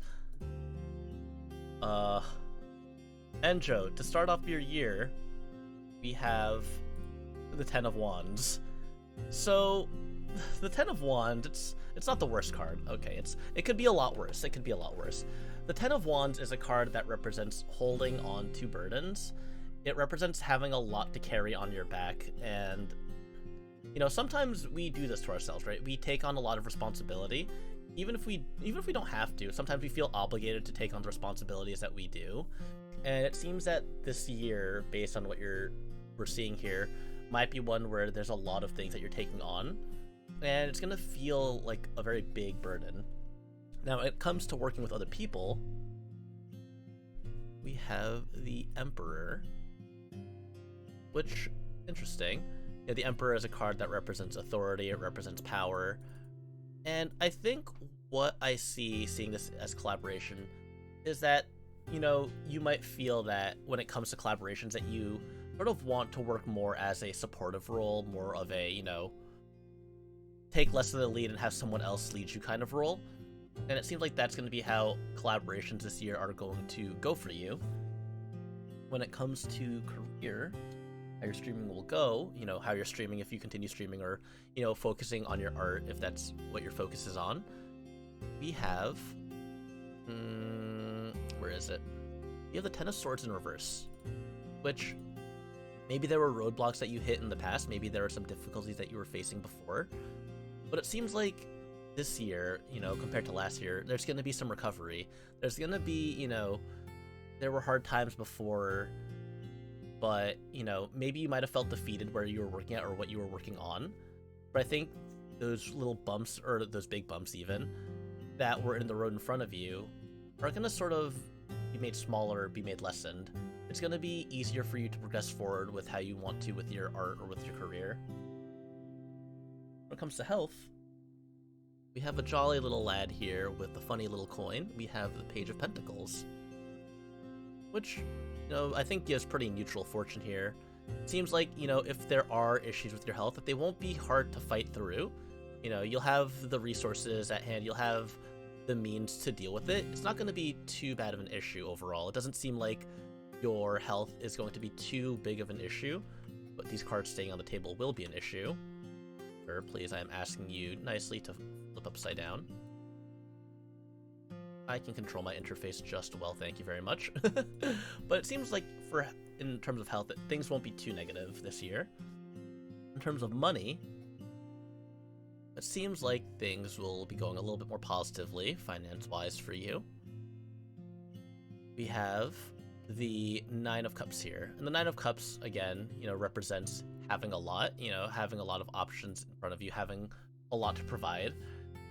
And won't be left wanting for choices or wanting for anything. And I think it's a pretty good combination, you know, when it comes with, like, you know, when it comes to collaboration, you following along with someone, and just, you know, recovering from how your career was leading into, you know, this. It seems like things will be going pretty positively overall for you. And now, in terms of gambling, you know, we have the Seven of Pentacles, which is a card that typically represents, you know, being bored, feeling like the things that you're doing day by day are menial and you're getting tired of it. But in reverse, I sort of see it as the opposite, that you're satisfied with where you're at right now, you're satisfied with how things are going, that you don't feel like there's too much of a need to take risks. You know, it seems like there's already a lot on your plate and you don't want to sort of rock the boat to make things worse than they already are. Which I think it's also interesting here too, that things seem to be going well, but at the expense of you sort of pushing yourself really hard. You just want to make sure that you take care of yourself as well and you don't overexert yourself more to the point where it feels like you're carrying too heavy of a burden. And what we have as our final card here, we have as the last card of this reading is the Knight of Swords. And again, the Knight of Swords is a card that calls to action, right? It's a card that represents moving forward and, you know, having to achieve your goal with a clear mind. And I think these connect as well pretty good. You know, the Ten of Wands talking about carrying a burden, but the Knight of Wands talking about taking action. You know, sometimes you just do have to carry a lot of that burden. Sometimes what you have to do is a lot, and there's no getting around that. You can't really, there's no two ways around it. It's just a difficult position to find yourself in. But as long as you just commit to it, commit hard to it, and just, you know, do your hardest to keep everything standing still, eventually you will be able to let go of those burdens, or someone else will be able to help pick up the slack for you. But it seems like, while the year is going to be tough, it seems like there will be a payoff in the end. That's my reading for you, Enrico. Now, we have Floop. Floop as the last of the Asked Before stream readings. Not expect to get this many New Year's readings, but yeah, that's me. Yeehaw! That's my favorite typo of yeah, because then you just turn into a cowboy. Alright, where is Mr. Floopert? Floop. Poople into agony. Oh, my computer is chugging. Call me Colt with the...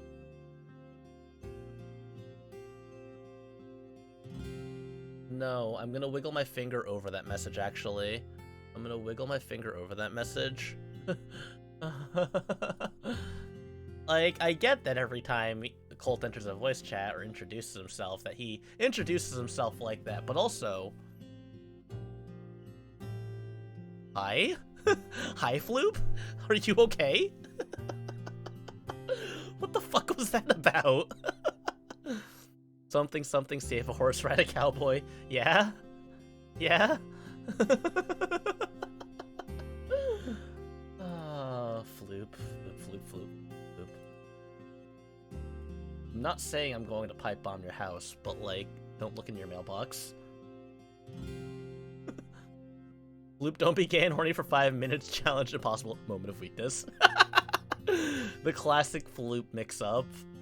The Floop option select. Say something incredibly weird and horny, and then say moment of weakness. The int stands for intrusive thought. Fuck.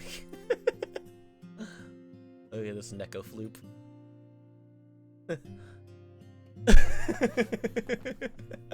Okay.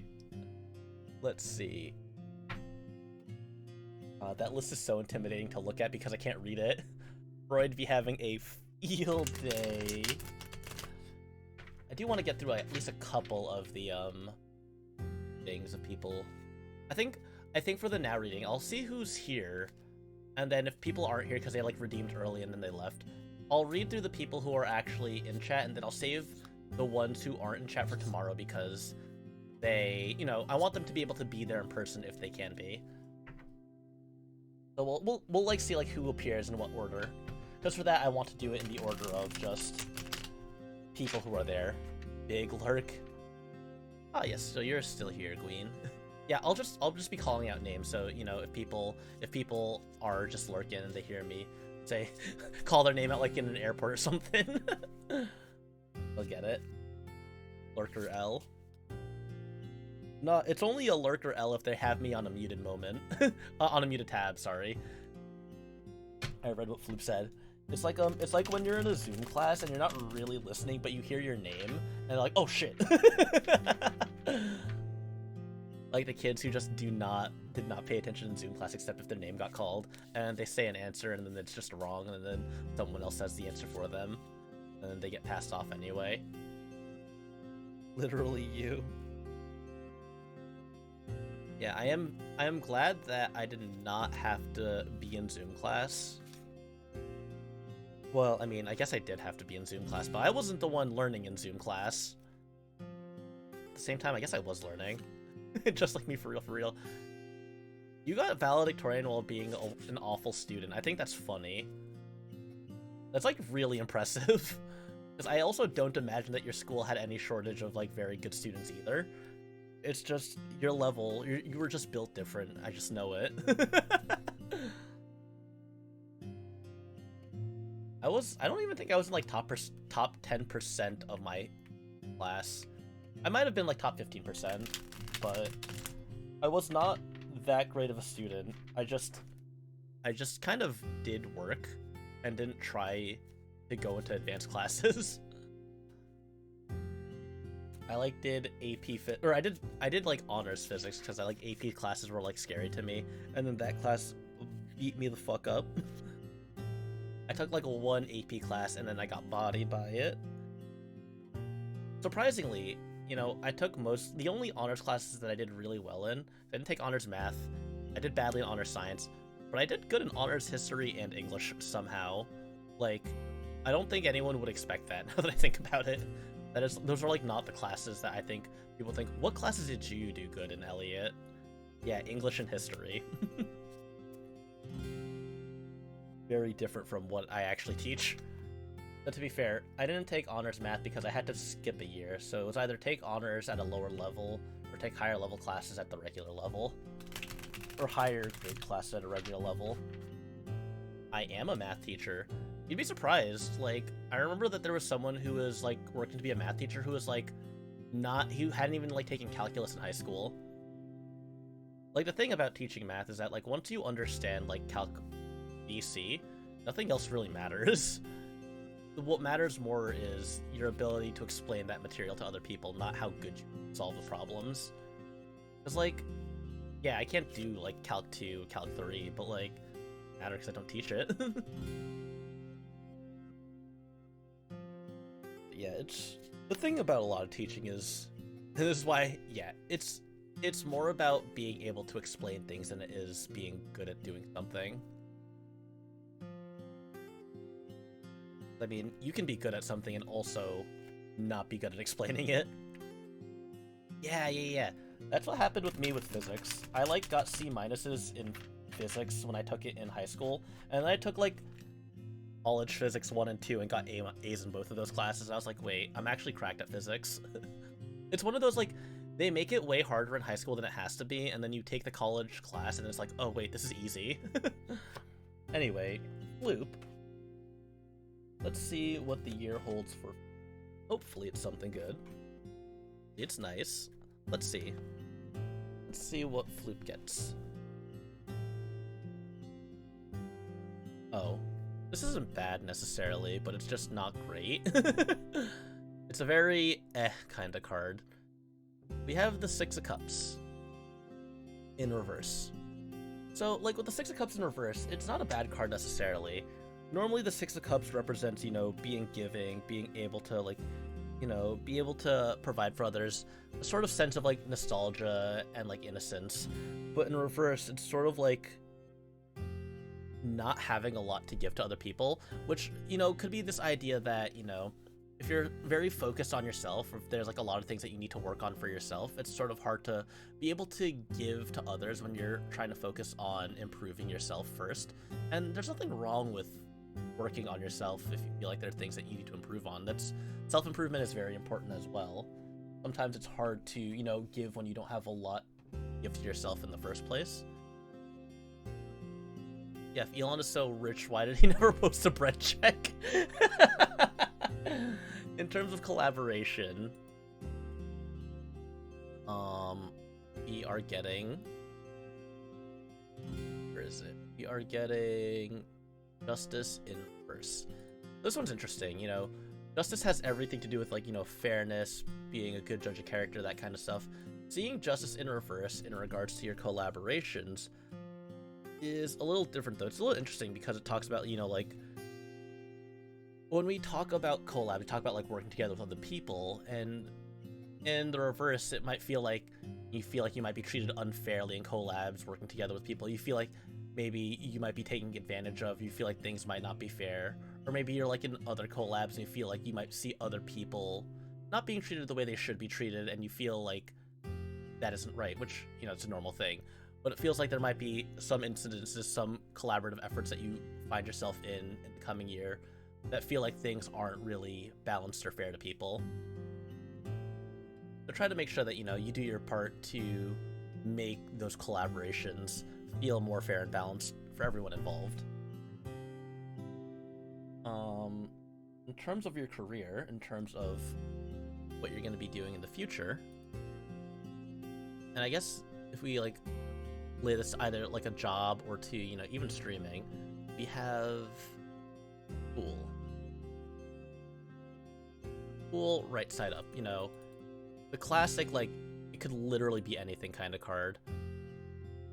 How do I pull this card back? I just get back over here. So the Fool right side up for the career position gives me the idea that, you know, there's a lot of choices that you have, a lot of different ways that you can sort of approach your content, or, like, approach, you know, your future job if you're looking around for a job. And there's a lot of different things available to you, which, I mean, it makes sense. You're a very multi-talented person. There's a lot of things that you can do, so there's a lot of options available for you to sort of choose how you approach things stepping into the new year. When it comes to health, we have the Queen of Wands in reverse. And, you know, the wands are a symbol that talk about, you know, stability, talk about, you know, being grounded and having that sort of control. And seeing the Queen of Wands in reverse is sort of this idea that, where are you?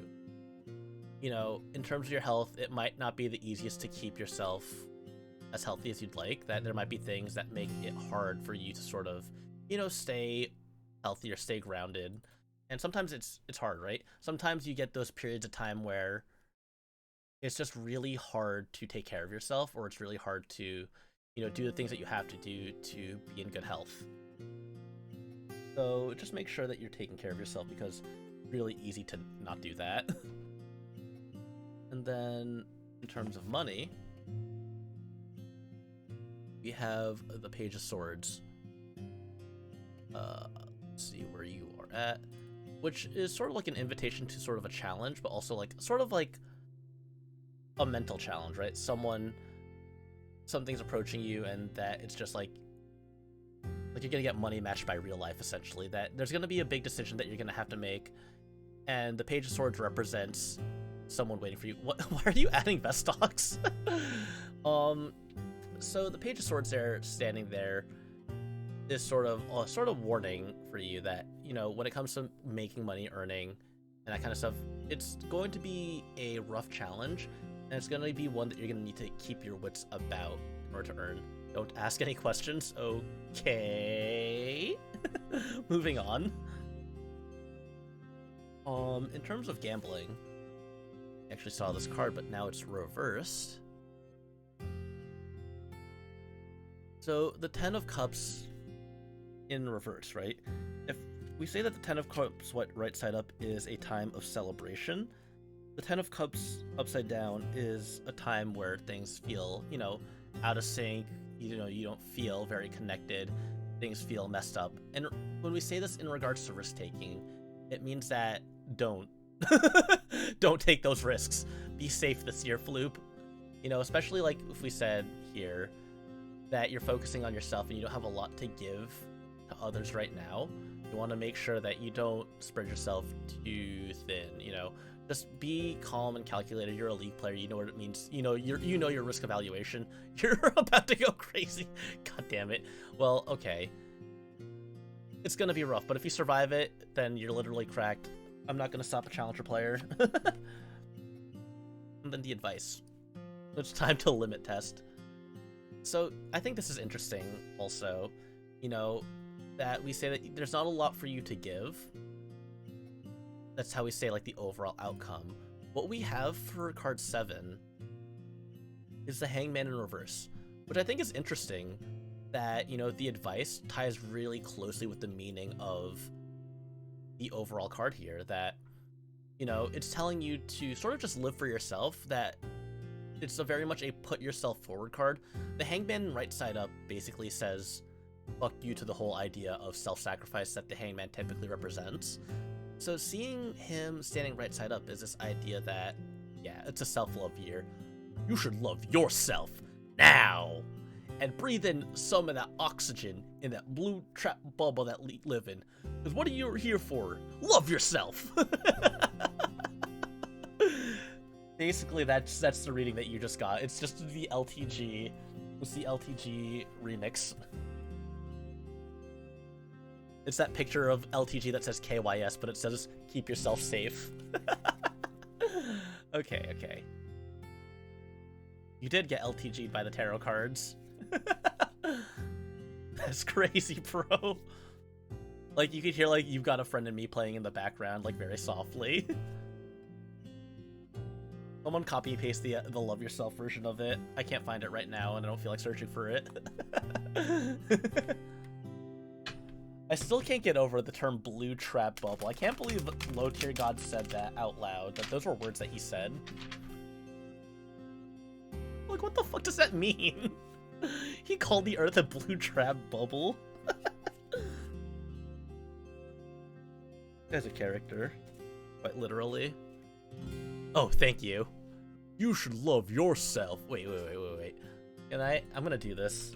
I'm gonna mute the Zatsu music, and I'm gonna find You've Got a Friend instrumental. Here it is. Let's see. This is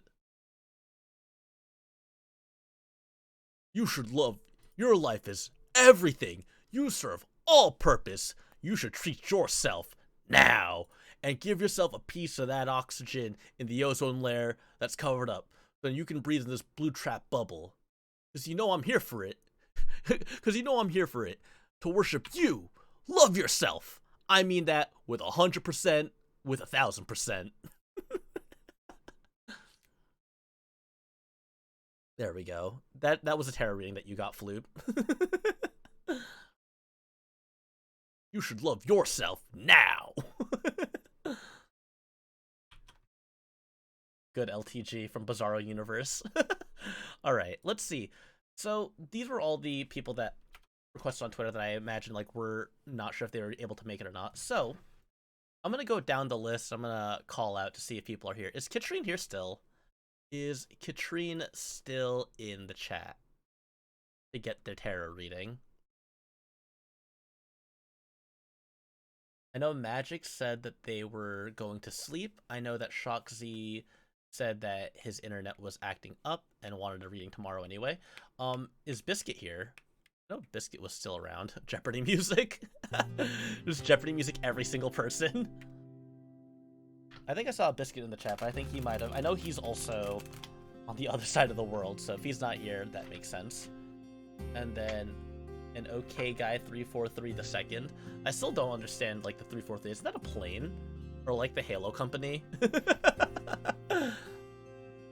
Hey, how easy it is for me to hear that theme playing in my head. It's such an iconic theme, honestly. It's got so much power. Is Gween here? Is Reverie here? Yeah, I know 343 is a Halo dev, but I feel like 343 is also an important number as well. Okay, so none of the people from the early redeems are here. I know Gween said she was lurking earlier, but I don't know if she is currently not lurking. So, oh, there she is. Is that Lance's sister? Lance Maverick's sister looks like that? Alright, we'll go to you next then. We NVT. Wait. There she is. She's coming back soon. Get her image as. And we'll go until 5 o'clock. We'll get some of these redeems banged out. Just so I can reduce my queue tomorrow a little bit. So then we're gonna just go over here and then we're gonna do that. Oh my god, the list is actually getting smaller. I can actually make the text on the list bigger. Alright. We've shuffled it quite a bit. I'll shuffle it a little bit more. And we will see what the future has to bring for Reverie. Or for Gween. Too many names. Can't believe you're rebranding both your name and your image. That's so much. Like, I don't even know who you are anymore. Okay. Let's see.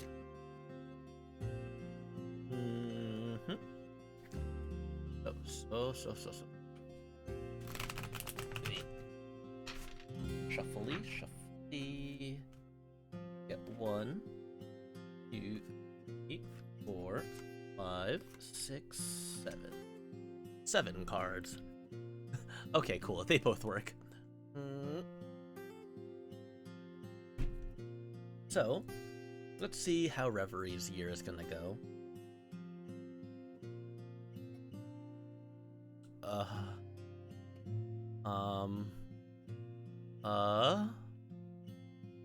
Okay, I know I said that there's like not a lot of like awful cards. Like there's a lot of like pretty bad cards, but I can't think of like a worst card.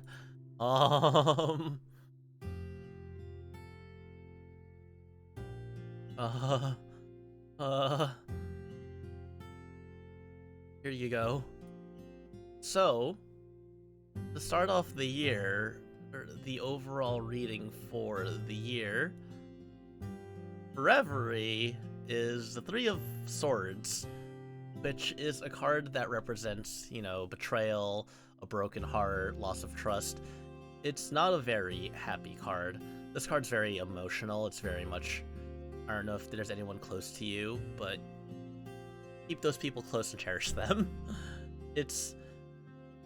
I don't know what to say in regards to like who it could be, obviously. That's something you would know, but it's rough. It's hard to see a card like this and then try to spin it in any positive way, but just do your best to keep those relationships in your life strong.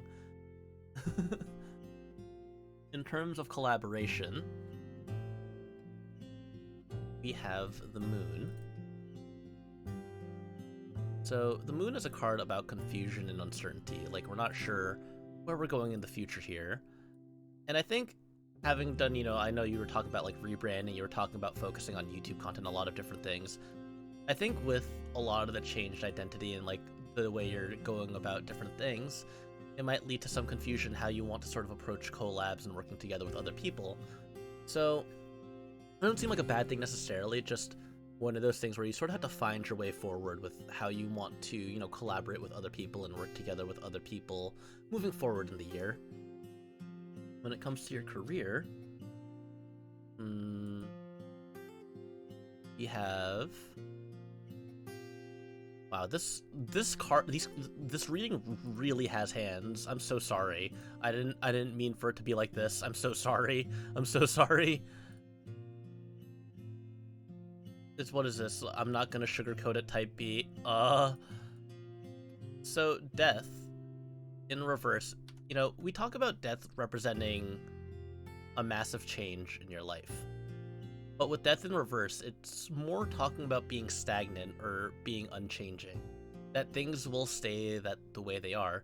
For your career, if that's a good thing, if you like how things are currently, then that's a good thing. If you want there to be change, if you want there to be a big change and you don't want things to just sort of stay the same or stagnate, then it might be a little rough. But if you're enjoying how, your routine is, that could be a good thing. In terms of health, we have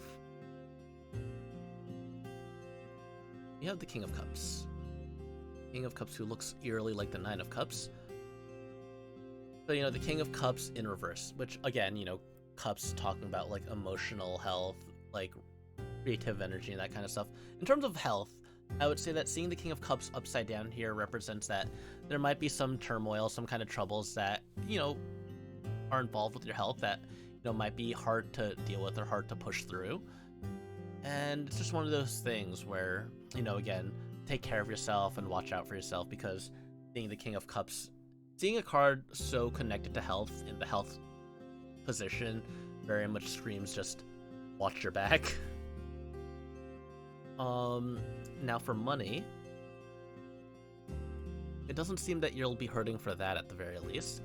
It seems that with this, we have the Six of Pentacles, which, is a card of generosity and giving to others. It's a card about, you have things available to you and you're able to, share with others, that you're able to provide for more than just yourself, which that's a positive sign at least, which interesting paired up with, the death in reverse, that with things staying the same, you're able to, provide and give to others in a way that is still, generous.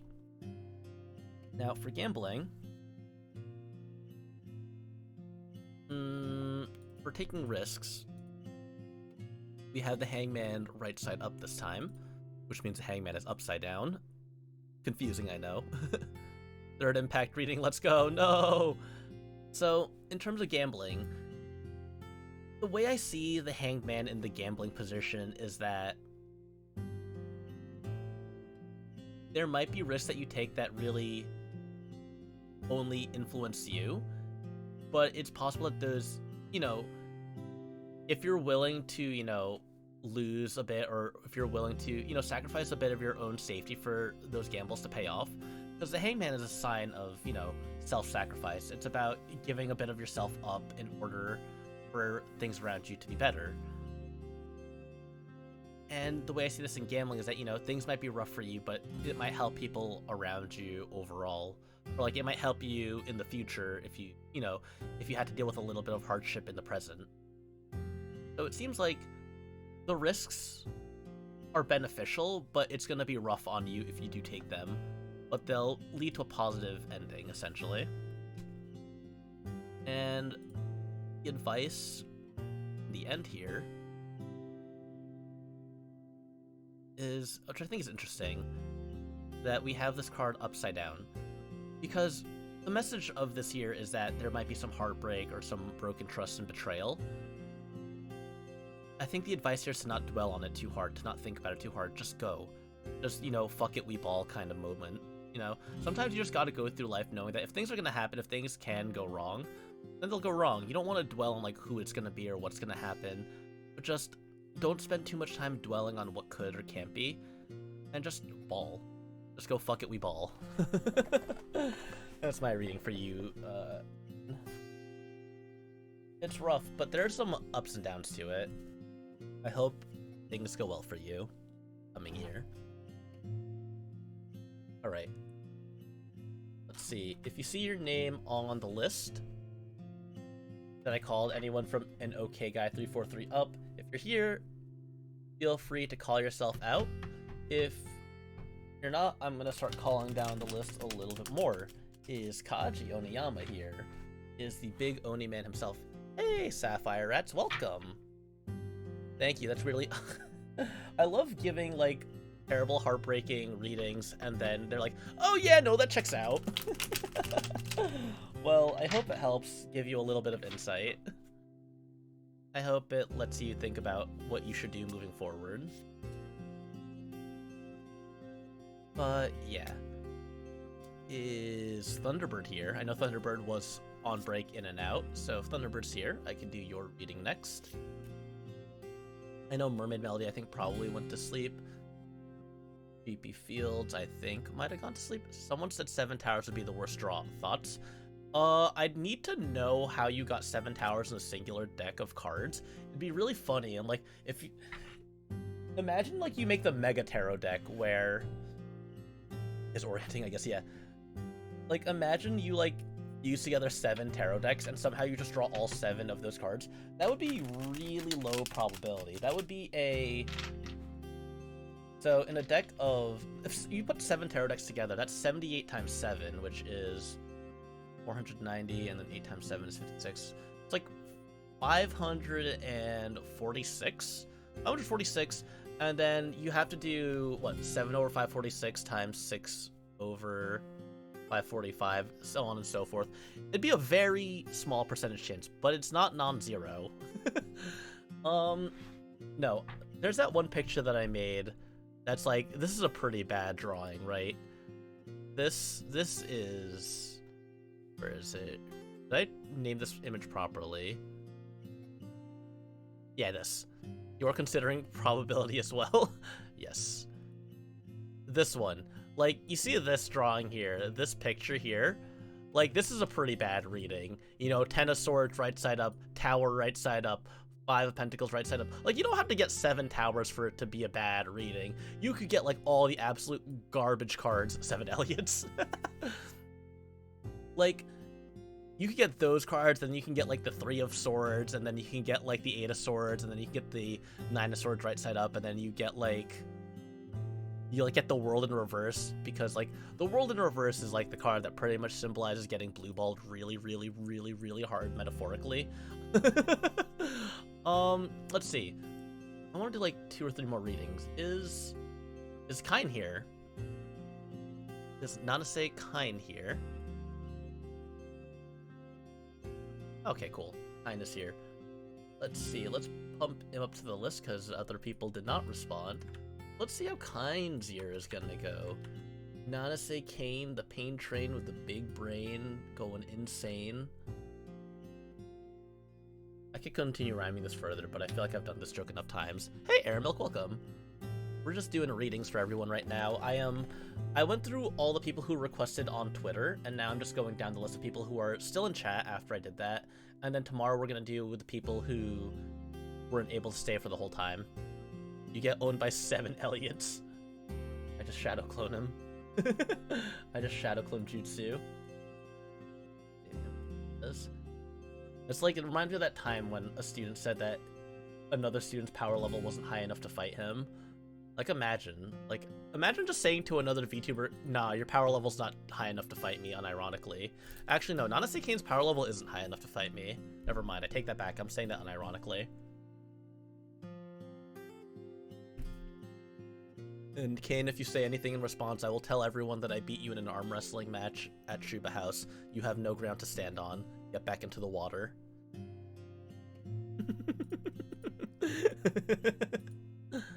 Anyway. Kine, I'm pretty sure we're even in Scrabble, if not...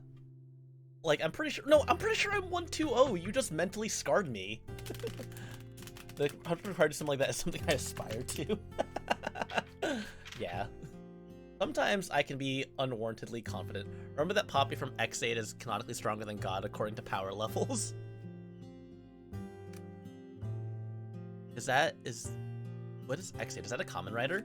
Anyways, now that I see you here, Thunderbird, I will do the reading for you after I do Kind's reading. I've just been like jumping around the list to see who's here. When's the free Connect 4 dueling? Oh my god. I'm probably gonna do another. When I did my 1K celebration, I meant to do me versus viewers in different games, and Connect 4 was gonna be one of them. Oh, I cannot wait to fight people in Connect 4 again. Everyone was dogging on me for the Connect 4 tournament as if I didn't get 3rd place. That's all I'm gonna say. That's all I'm gonna say. Oh, is it a nurse/rhythm game mascot in the chase? I see.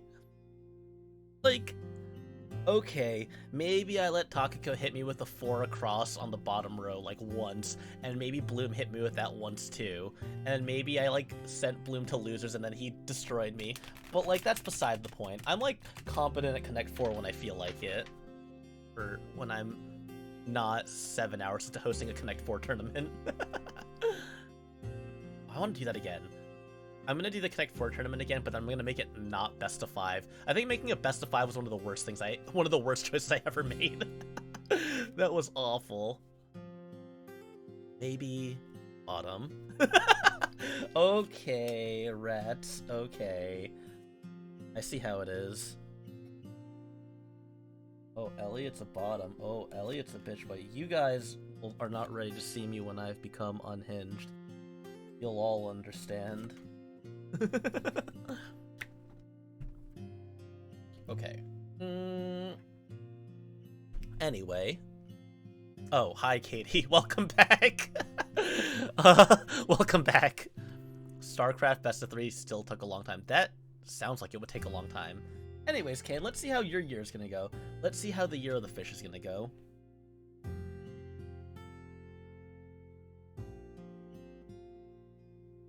I mean...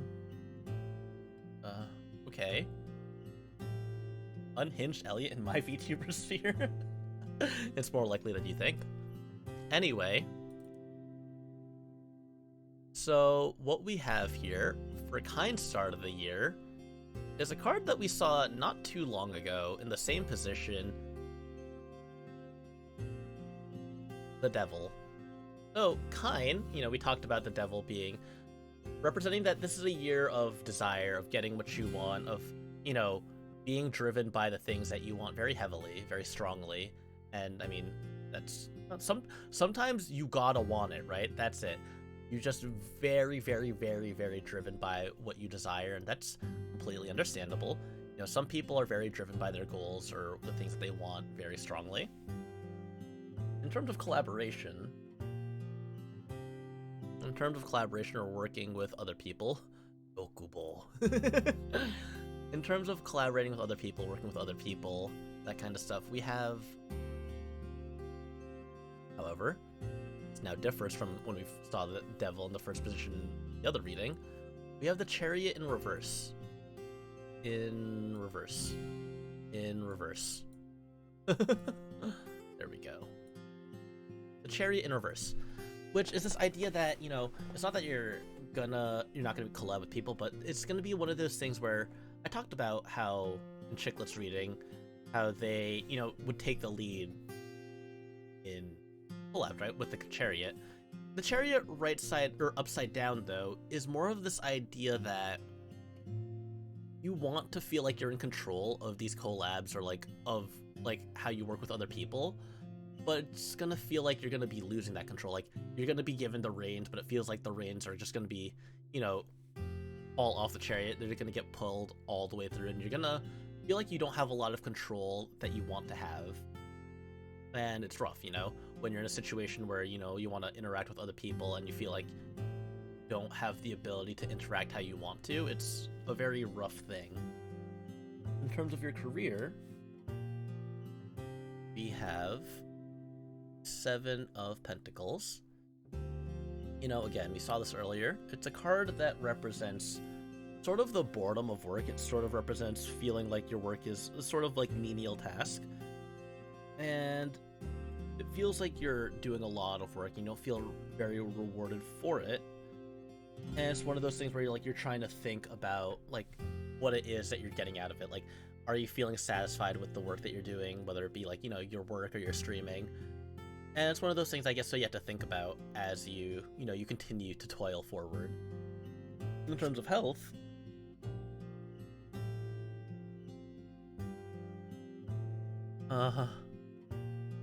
very funny that someone comes in to bring this card up, and then we see,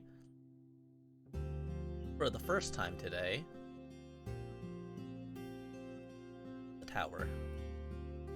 So, again, it's one of those things where, like, throughout the year, there might be a point in time where you feel like, yeah, it's rough. No, it's not tower inverted, it's right side up tower. Hi, Savvy! It's just one of those things where it's just, things can go wrong. And again, when I see a bad card for health, I always just think to make sure that you're taking care of yourself to the point where it's just, when things do get bad, you're able to recover from it in an effective and timely manner. Don't put things off too hard. Don't overwork yourself to the point where you fall like suddenly ill or anything. Just because that's sort of what the tower represents, that kind of hubris, right? Where you push yourself too hard and end up finding yourself in a position that's really hard to recover from. And health-wise, that could be really bad. Sometimes you can like overexert yourself, and then you won't be able to do the things that you really like to do. You will continue to not go to the doctor. Okay, Kane, I see how it is. Oh, Aim, welcome. Thank you for the raid. What were you guys doing? Shout out. Were you doing some art, Aim? VTuber. Let me give you a shout out there. What were you guys up to? So we have the money is represented by the Knight of Cups. Also, first-hand knowledge here, Overwork has hands. Overwork does have hands. Are we all finding girlfriends this year? Some people are. Some people are trying their hardest to get some girlfriends. Savvy. You. Let me add you to the list. Ooh, you're reading some fanvians. Nice. I know you do a lot of stuff with that, with like most fanvians in general like do stuff. I've seen you like do some like project related like Danganronpa like fan works and stuff too. I think I've seen you do some stuff with like Umineko, like Nasuverse stuff. Not Nasuverse, what the fuck? I forget the guy who made the Umineko and Higurashi series. Why am I forgetting his name right now? I know it's like a number. Anyway. So, that's beside the point. Oh, yeah. Rikishi, yeah. So, I hope that went well. Rikishi 7, there we go. That is who it is. So we have the Knight of Cups here for money, but it's in reverse. Knights are typically a symbol of, emotion and health, creativity, that kind of stuff. No. I was calling names. I've just been jumping around. Yeah. So I'm gonna do Thunderbird, and then I'm gonna do yours next, because I've been passing off the people who aren't in chat because I want them to at least try to be here.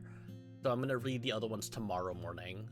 So if you're here, you'll get read. If you're not, then it'll be tomorrow. Yeah. So you're 2 from now. Let me actually just move these. Rearrange this.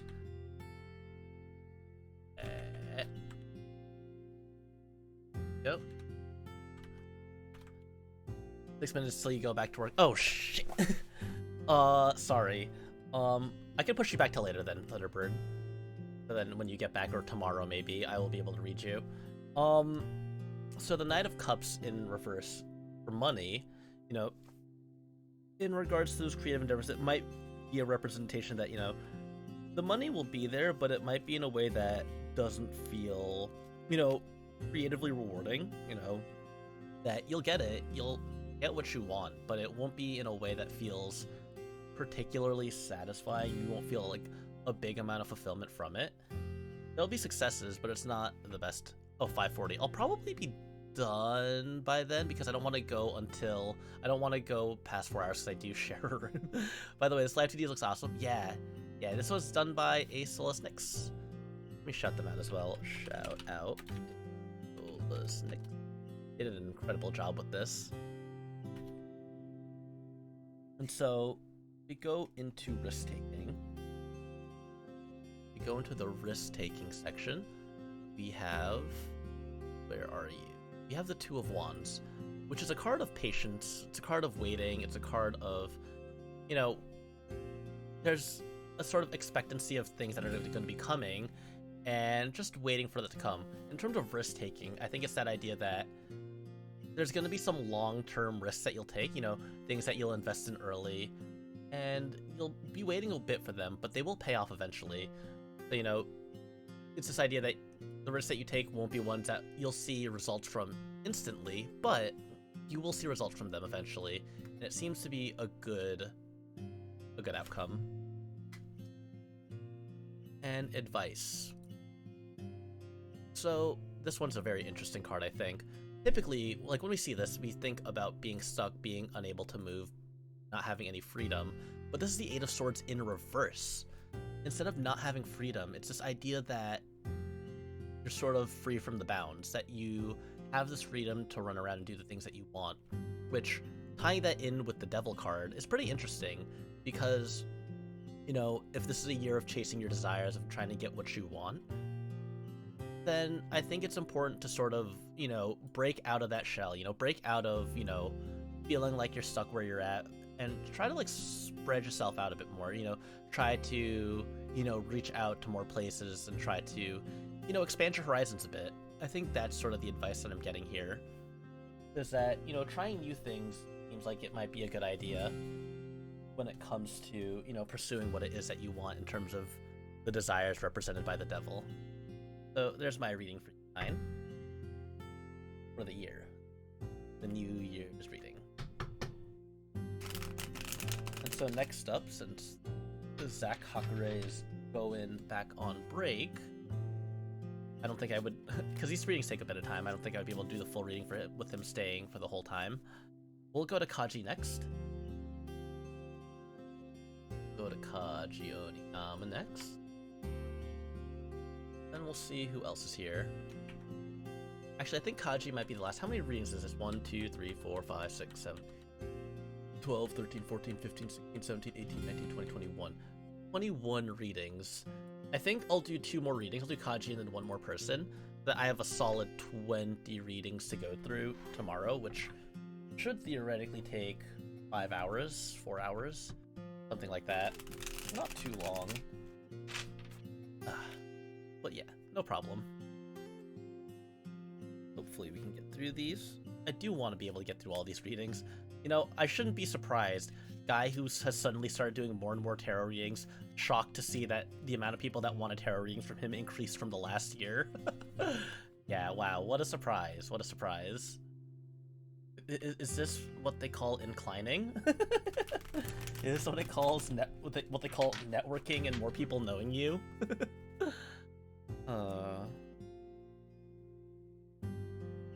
But this something consequences. Exactly. 1, 3, 4, 5, 6, 7. Elliot sweep. There's a sarcastic line here about cause and effect. Yeah. Yeah. Okay. Let's get Kaji onto the screen. I did all that shuffling and everything, and I didn't actually load his image, which is going to take 20 years to load on this computer. I have used this image. Kaji, have you had the same icon for the past year? I swear, I swear, when I was looking at my VOD for last year's tarot readings, I think this is... Because I remember Bodega and Kenji also had the icon by the same person.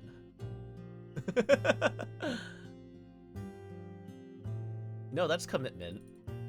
I feel like... I don't remember what the longest icon that I had on this account was. But I think I had an icon for, like, several months. Oh, yeah, because you're getting a new model! Right? Right? That's probably it. That's probably it, right? I'm assuming that's what your new icon's gonna be. You sex Kaji. Ah! Anyway, sorry, moment of weakness. No, but that is also true. Okay. Sorry.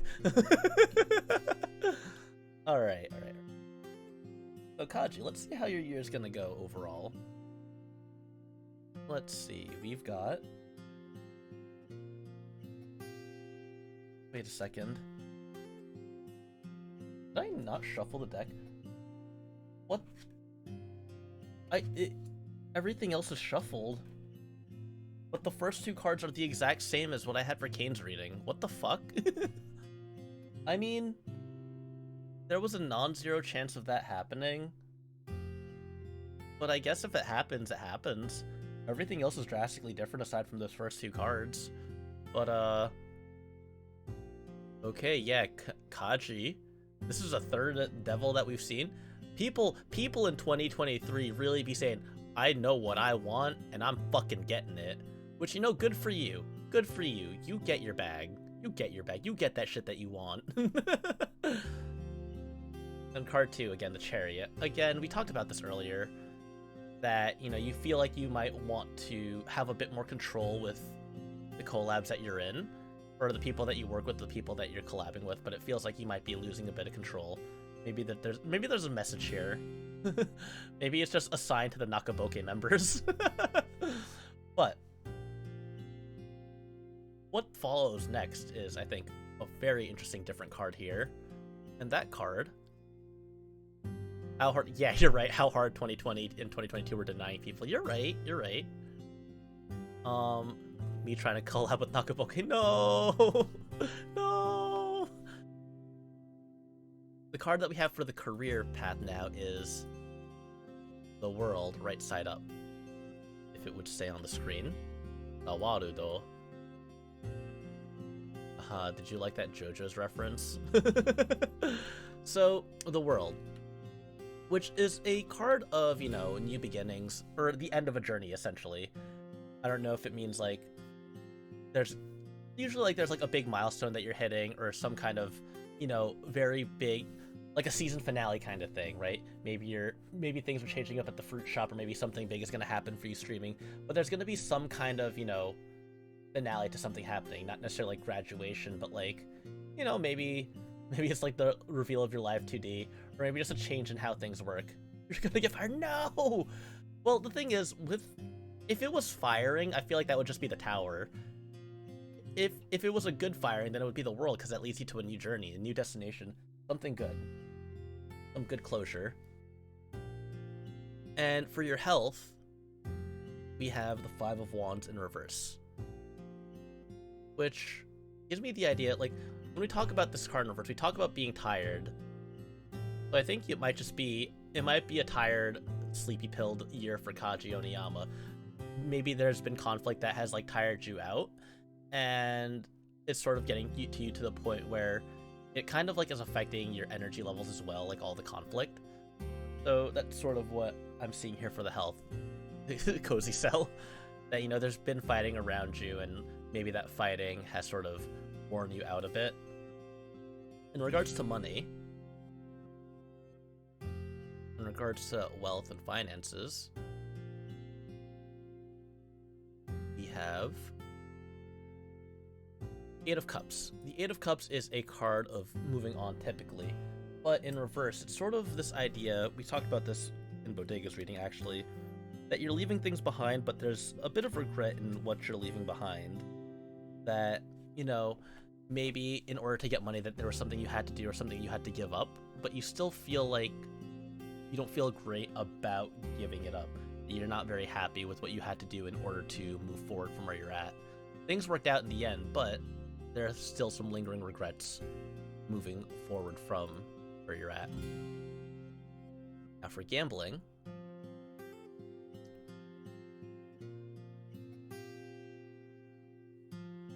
taking risks, we have the Ace of Wands in reverse.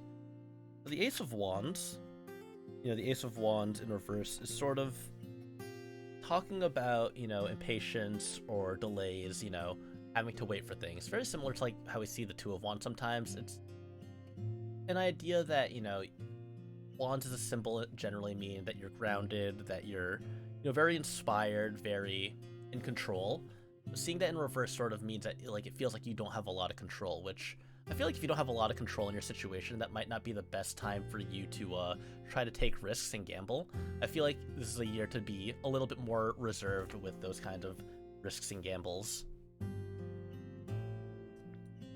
And now for the advice, we are left with the Hierophant in reverse. I think this is a very interesting card. Again, I like relating the advice to the overall outcome. So, the Hierophant typically represents, you know, the status quo, keeping things the way they are, you know, if things ain't broke, then why fix them? But seeing the Hierophant in reverse is interesting because it means that you're going to break away from the status quo, that you're going to do things differently. And I think when we relate that to, you know, getting what you want, following those desires, then we can see it as a way that, you know, they're telling you that if there's something that you want to get, you might have to change up or shake up how things are. You might have to change things up a little bit in order to get what you want. Digging through the core to see the light. God. But yeah. Oh yeah, that's fucking Roro with the power. But yeah. So that's sort of the advice that's being given there, and it seems like a pretty major reading because, you know, 4 of the 7 cards are Major Arcana. Also, hi TK, welcome. Glad to see you stopping by. So overall, it seems like, you know, there's something that you want to get, and there might be some tough times ahead. There might be some things that you don't want to necessarily have to do to continue going forward, but you got to do them anyways. And maybe you'll have to get out of your comfort zone to get what you want. And so don't be too afraid to step out those comfort zones and do things a little bit differently. Alright. That being said, we'll do one last reading. And then find someone to raid. So let's see who is here going down the list. The Thunderbird just went back to shift. Katrine, Don't Believe in Magic, Shoxy Plays, Biscuit VT, and OK Guy 343, Mermaid Melody, BP Fields, Bessie Hime, Hazmat, no data here. Pie, Pessimist. I think some people are here. Ooh, no data here is here. Let's see. I think some people. I don't like looking at my user list, but I feel like it's a good way to tell like if someone is still in the chat or not. But we'll go with no data here. You will be the last one. Do you have a Twitter profile or a Twitch profile? Yep. Oh yeah, we'll just use data. Go. And we'll just take your Twitch icon. Oh, same Twitter. Okay. We can use that. It's easier to pull the Twitter. It's easier for me to pull the Twitter icons because they all save to the same kind of source. Oh god. Ads. Loud. Don't tell me about TurboTax. Don't tell me that it's tax season already.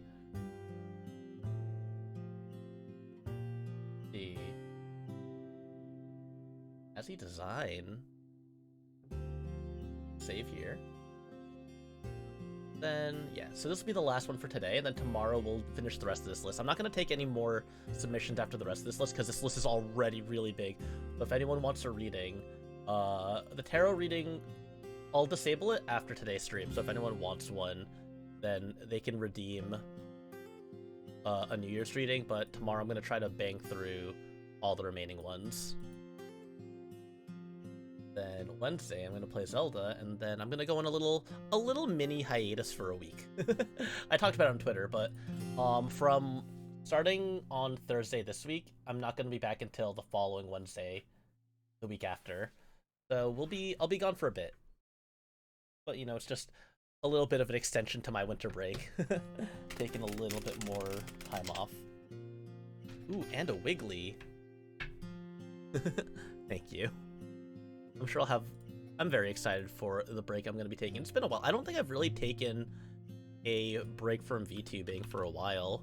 Like, I think the longest time I went was... Well, no, I don't think I've ever gone a single week without streaming. I think I have always at least streamed 1 or 2 times a week, which is nice for this break. And oh, Pause has entered the channel. I like that because it sounds like you pause in the middle of saying the name. Thank you. We're just about to wrap up the stream. We're just gonna do one last tarot reading, and then we're gonna go find someone to raid. But thank you for following. I hope you like tarot readings, and I also hope you like Fire Emblem because those are the only 2 things that you get here. Actually, no, that's a lie. At some point in time, I morphed myself into a Game Boy Advance game streamer. I only stream games that are on the Game Boy Advance. Like, I think the entire month of December, for the most part, I played like Fire Emblem, Pokemon Emerald, and Zelda the Minish Cap. I'm just gonna slowly become a retro streamer. That's what's gonna happen. Oh wait, no. Fire Emblem Engage is coming out at the end of the month. I have to stream that. I feel like I'm obligated to. Everyone's gonna be streaming that though, and by everyone I mean only people who care about Fire Emblem, which is like 3 people. But there's like, I don't know. I feel so weird streaming the newer Fire Emblem games because there's so much downtime in those games. There's so much because there's gonna be like the whole the monastery exploration. Like there's just gonna be so much fucking city building that I don't know if I have the energy to stream that. He's literally you're right, Kine. You are obligated to stream Fire Emblem Engage because Alear just literally is you. The Fire Emblem game where you summon, yeah. You mean Fire Emblem Heroes. They just made Fire Emblem Heroes real. Alright, let's lay these cards out. Let's go through this one last reading.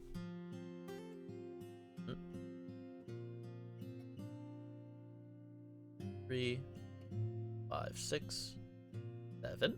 Alright. So, Data, let's see how it goes. Let's see how this reading goes.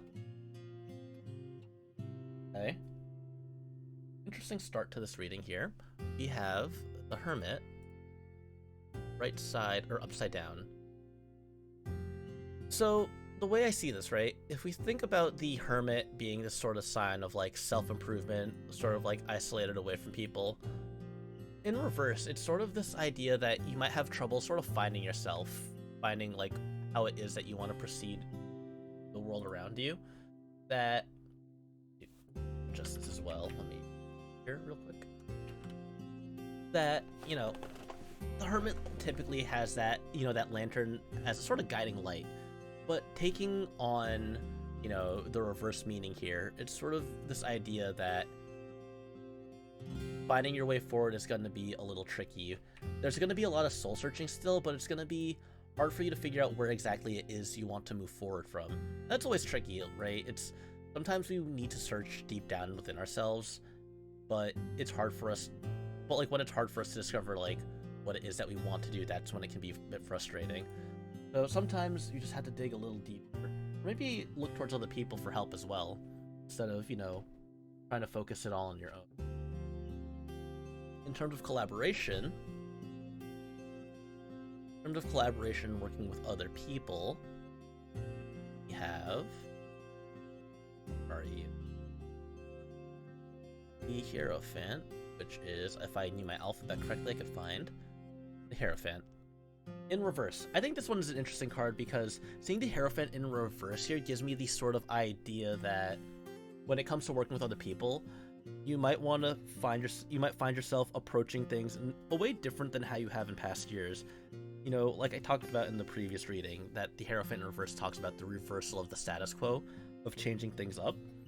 So seeing that in that position means that you might just approach things differently than you used to, which could be a good thing, could be a bad thing. If you want to do things differently, then, sometimes you just want to change things up. You don't want to keep on doing things the same always. Let's see.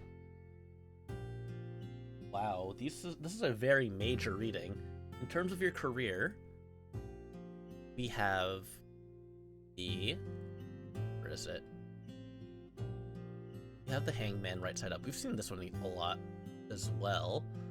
The Hangman right side up is that... It's that idea that, you want to work for yourself, right? Especially when it comes to, streaming and stuff. Streaming, or even your own job. This idea that, the work you do, you want to work for yourself and not for others. Which is fine, sometimes it's important for you to be happy with your work first and foremost. That's sort of the idea that I'm getting from the reverse Hangman here. That, you want to do what you want to do, and, it's time to put yourself forward. Or time to put yourself first. Sometimes, you gotta put your foot down and be like, this is what I want to do, this is what I'm gonna do, and I am not going to sacrifice myself to get that. In terms of health, not much to say here, it's just a pretty positive card. Seems like health-wise things will be in a more good direction, a more positive direction. You have the Six of Wands right side up. it's a card of celebration. Maybe there's going to be, I don't know if you have any problems with health in the past or any like history of that, but it seems like overall this card, the Six of Wands, seems like things are going to be going good for you health-wise. There's not too much to talk about there. A positive card in general. A cause of celebration, but I don't know if your health is if there's anything specific with your health to be celebrated. In terms of money, we have a pretty positive fortune here. I guess I can't say pretty when it's like one of the most positive cards in the deck. We have the Ten of Cups. I can see career and health both lining up there. The overwork comment was in relation to the that'll be it. You know, you just want to make sure that you do a better job of not overworking yourself. And the money here, it's just, you know, a very positive card, you know. The Ten of Cups just shows that you're able to, you know, celebrate and be happy with what you have, you know. Maybe the earnings that you make in your work will be something that will keep you happy and satisfied. Or it currently is, but this time, since you won't overwork yourself, it'll be a lot easier for you to cherish and celebrate that. In terms of gambling, though, we have the Devil in reverse. I think it's interesting because it's sort of like this idea of giving in too much to your temptations. And in regards to risk-taking, sometimes if you give in to your temptations, things can go really bad if, you know, if your temptations aren't the best. So just make sure that you're being careful with how you play your cards there, right? Make sure you're comfortable and you're safe with the gambles that you take. Don't take any risks that are too big, and don't take risks that are too greedy. Sometimes there are things that you want, but you want to make sure that you don't indulge too hard in those risks and end up losing out because of it. And lastly, oh, and They Be They, welcome, thank you for the follow. We're just about to wrap things up, but I hope you've been enjoying the stream that you've been seeing. Yeah, so learn last summer's lessons, it seems.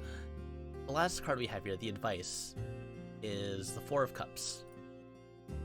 And the Four of Cups in reverse, again, we talked about this in another reading. It's... So, like I said at the start, how this year is represented, this idea of feeling isolated, this idea of trying to find yourself and having trouble doing so.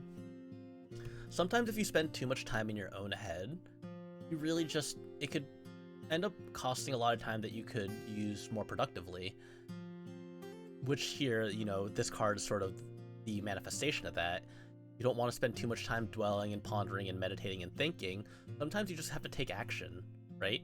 Sometimes you just have to do it and things will, you know, end up fine, end up good, and you'll find yourself in situations that have resolved. So hopefully, you know, just make sure that you're taking the proactive steps to live a better life, or live a, you know, a less overworked life. You know, just make sure you take care of yourself and make sure you're just being proactive in a way that really helps you out. That's my reading for you. So we have about 20 readings to go through now, tomorrow. So if you're someone who redeemed and you're watching this VOD and you see that you didn't get read, you'll get read tomorrow, which I'm gonna start at the same time as I did today, which was at 1:00 p.m. EST, and we'll go through the rest of the readings. So I hope you guys have a wonderful night. We're gonna go find someone to raid now. Let's see, who's online? Oh boy, I can tell you a story that'll explain things. Oh, I'm glad that the reading hit. I know that a lot of times I get that the readings hit, but it's always really funny to me when I find it how accurate I was. Let's see.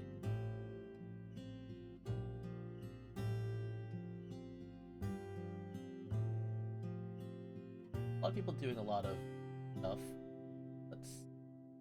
I don't want. Oh, and no problem. Thank you. Thank you guys for sticking around. I hope you guys enjoyed all the reading. I don't think I've raided her in a while. Let's go and raid. She's playing a game that I am very fond of.